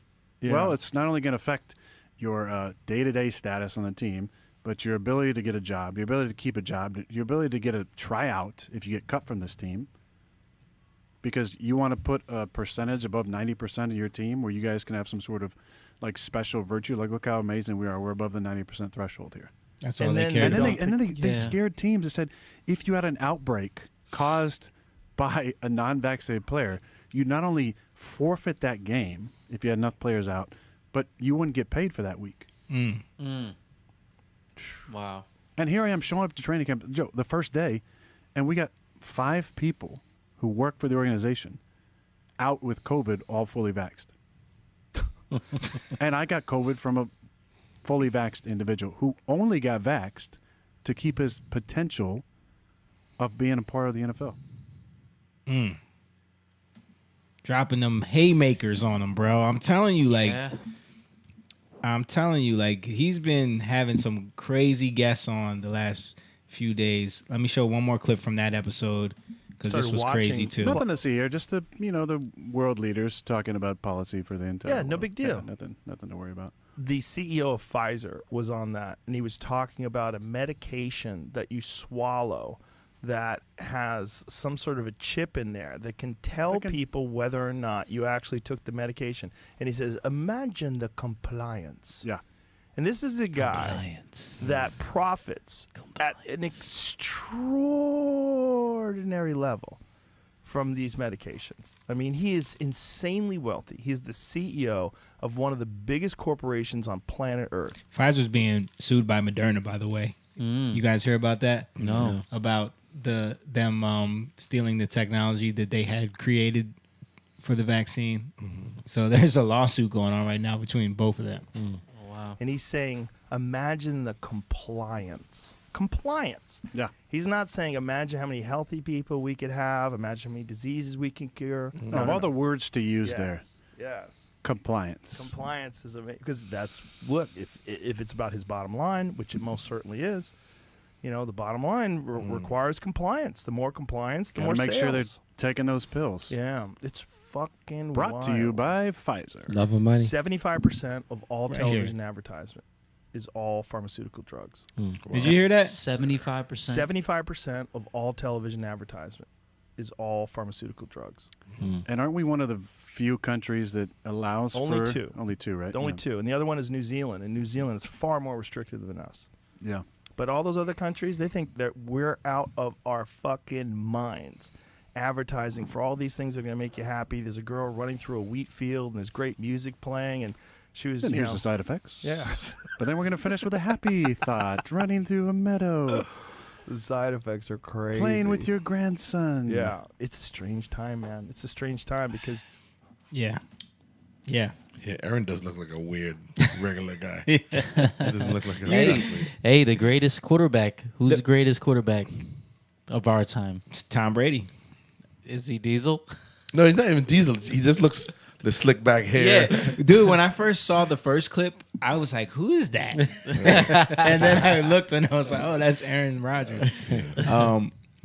And I'm gonna play one more clip because this was crazy too. I'm sure you guys have all seen this, but Mark Zuckerberg did an interview on Rogan, A guy who doesn't know anything. which was like, again, broke the world because he dropped the biggest bomb about the Hunter Biden laptop story and that whole thing during the election. Have you seen this, Mo? I have not. You haven't seen this? No. Okay, let's watch it. How do you guys handle things when they're a big news item that's controversial? Like there was a lot of attention on Twitter during the election because of the Hunter Biden laptop story. The New York we Post. had that too. Yeah, so you guys censored that as well? So we took a different path than Twitter. Just say yes, bro. So we took a different path than Twitter. I mean, basically, the background here is the FBI, I think, basically came to us, some folks on our team, and was like, hey, just so you know, like, you should be on high alert. There was we thought that there was a lot of Russian propaganda in the 2016 election. We have it on notice that basically there's about to be some kind of dump of that's similar to that. So just be vigilant. So FBI can I meddling. just FBI. can we just stop right there and just say the FBI came to us and said something's about to come out. Just keep a heads up. Don't give it any traction. Yeah. We have it. Yeah. We have it. Just something's about to come out. Yeah. Crazy. Isn't that like he's admitting to them meddling Yes. in the election. Exactly. And then that's why today, I don't know if you guys heard about this, but somebody got like escorted out of the building, out of the FBI building that was supposed to be involved with this whole situation. Yeah, somebody's gonna have to. Yeah. Scapegoat. Like, so, you know, there's a lot of stuff going on with the FBI. I'm gonna keep playing this clip. Our protocol is different from Twitter's. What Twitter did is they said you can't share this at all. We didn't do that. What we do is we have, if something is reported to us as potentially misinformation, important misinformation, we also have this third-party fact-checking program because we don't want to be deciding what's true and false. And for Okay. Come like on. all this stuff they talk about. Right. The third party fact checking. Go look at this Yeah. third party. Go research who works Come for on. these companies that do Yeah. the third Third party. party. Yeah. And go look at the stuff, the only stuff that they censor, Yeah. and who they align with, and you know, there's people on Twitter that talk about how they work for these companies, and you see in their bio what's in there. You know. Oh crap! I started it over. I think it was 5 or 7 days when it was basically being determined whether it was false. The distribution on Facebook was decreased, but people were still allowed to share it. So you could still share it. You could still share it, but we didn't let anyone see it. Yeah. Yeah. How many people share it? Yeah. One. We control the algorithm. Right. We didn't. And the let thing is, like he's talking about this, like he's actually covering. Yeah. But it's so obvious that there's no way to cover it. I Like, just wish Joe would have pushed back a little bit during this and be like, how come you never, when other stories came out on the other side, like with the Russian. he doesn't push back with He like, does these a people. lot of times, I but don't know. It seems like certain people he doesn't say like anything. I think he just doesn't know what to ask. You know what I mean? Like when the first time he had Jack Dorsey on there, that's how I found out who Tim Pool was. Because the first time Tim he Pool had, was the one that was really well, no, the first time he had Jack Dorsey on there, Joe didn't push back at all, and he got roasted. Like he lost a bunch of subscribers. That's right. People went crazy. So then he tried to cover that up, and he brought Tim Pool in to ask Jack Dorsey questions because Tim Pool's a little more knowledgeable. right. So I think he's just probably listening. yeah, he doesn't really know what to ask. Yeah. I think. Yeah.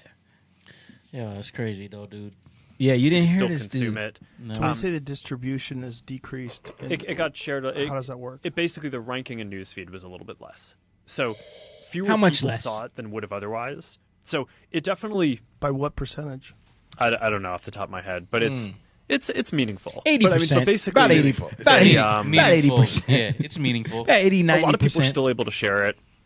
We got a lot of complaints that was the case. Obviously this is a hyper political issue. So depending on what side of the political spectrum, you either think we didn't censor it enough or censored it way too much. But I just think you shouldn't be censoring anything. Yeah. Like, Just let it go. I mean, unless it's like people pulling out guns and Right. or like, certain, you know. he could easily say the FBI. Well, yeah. They told us not to. They told us not to. But then FBI, man. So that's why Trump's been on this FBI tirade lately. Now he's coming. Now Trump is saying like the election is illegitimate. He should be the real president. Yeah, like yep. this stuff he's because got Zuckerberg pretty much told on them. Yeah. He told on Twitter for real. Yeah, he definitely told He on tried Twitter. to cover up Facebook. Yeah, a little bit, but yeah, he basically told on Meta because they're not Facebook anymore. But he definitely told on the FBI. Yeah. I just wanted to show those couple clips because like those from between that and I was gonna show the Did you see the interview he did with the CEO from Babylon B? No, where I they haven't talked seen about abortion. Dude, that was a good one too. Joe? Yeah. Okay. Because dude kind of schooled him a little bit. Yeah. You know what I School mean? Joe? Yeah. It got. Yes. I did see that. I did see that. Seth That's Dillon? the latest Yeah. 3. I did see that. Yeah, I think it's in the late. It might be in the latest. Joe tried to use the 4 or 5. Joe tried to use the one about raping the daughter. Yeah. Okay, and he was yes, just yeah, like yeah. murder doesn't doesn't fix that. Doesn't fix rape. Yeah. And I think he one of the things he talked about was many of the children who were product of rape going to be they're going to be advocates for pro life. Right. Because and then how I think it was one I don't quote me on this one, but it was about Elizabeth Warren and certain parts of the state that wanted to defund the birthing facilities. Yeah, birthing facilities from people who, because it's pretty much two options, either abortion and or adoption. But they were saying that these facilities are basically for women who didn't want either of those options. They wanted to have the children, but they weren't ready to take them, but they would keep them and they would get fund. But they would be under what, a nonprofit, I guess? Yeah. Okay, so a nonprofit, all right. So they wanted to cut funding for that. Mhm. And he's like, why is that not discussed? Yeah. You know, this is something he didn't know. Joe didn't know that part. I didn't know that myself. I didn't know that they were nonprofit. Yeah, they were trying to come after them hard, and it's like that. It really showed their hand because it's like, hold up, why are you trying to shut these things down? Like, what? And it's very minimal the amount that they get. There's not a ton of these things anyway. Yeah. So it's like, wait, this is a very small percentage, and you're trying to you don't even want this to even be an option. Yeah. You know what I mean? All right, I'm gonna play one of the clips. Right to tell my 14-year-old daughter she has to carry her rapist baby. You understand to that? look that woman in the eye who was the But born listen, of a rape. do you understand that? That's a 14-year-old child. If a 14-year-old child gets raped, you say that they have to carry that baby? I don't think two wrongs make a right. I don't think That's murder. not- I don't think that's murder is an wrong. answer to. I don't think murder fixes a rape.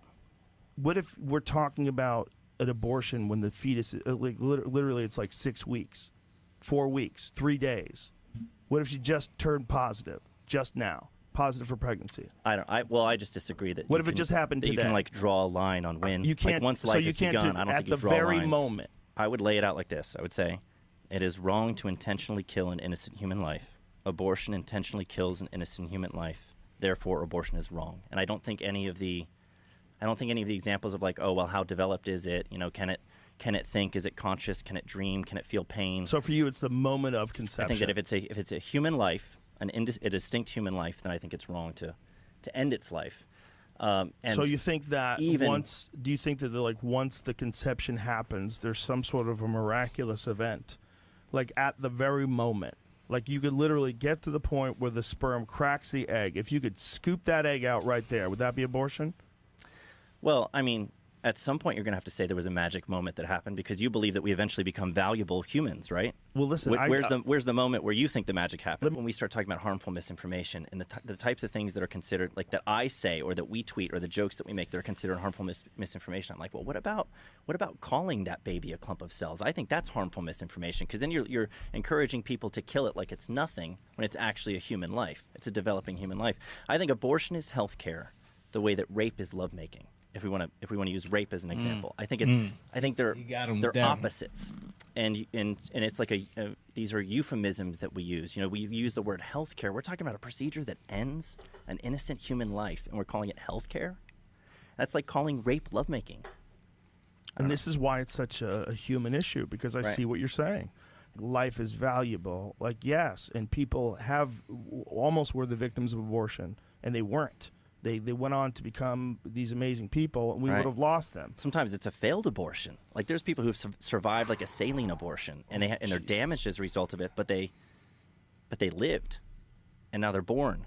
They usually go on, ironically enough, to become pro-life activists. Oh, well, that's crazy. Yeah, that's wild. But it makes sense. I mean, if that's what made you, wouldn't you be a pro-life activist? Probably would be. Yeah, I mean, you see him like you watch him totally start to understand it. You got to watch the whole interview because they clip that up, they cut it up. Mhm. But if you watch the whole conversation, like it's good, man. Yeah, well, it's kind of how they wrapped it. You know, like saying healthcare. Yeah, exactly. And that led into something deeper that I wanted to go into today, which we didn't get to. Maybe we'll get into another time. But Joe actually made a point about, because the dude is a Christian. He's the CEO of Babylon Bee, you know what I mean? So Joe started talking about, well, this is what you believe in your faith and Christianity. And he goes into this right here as the next part of their conversation, which I thought was interesting as well.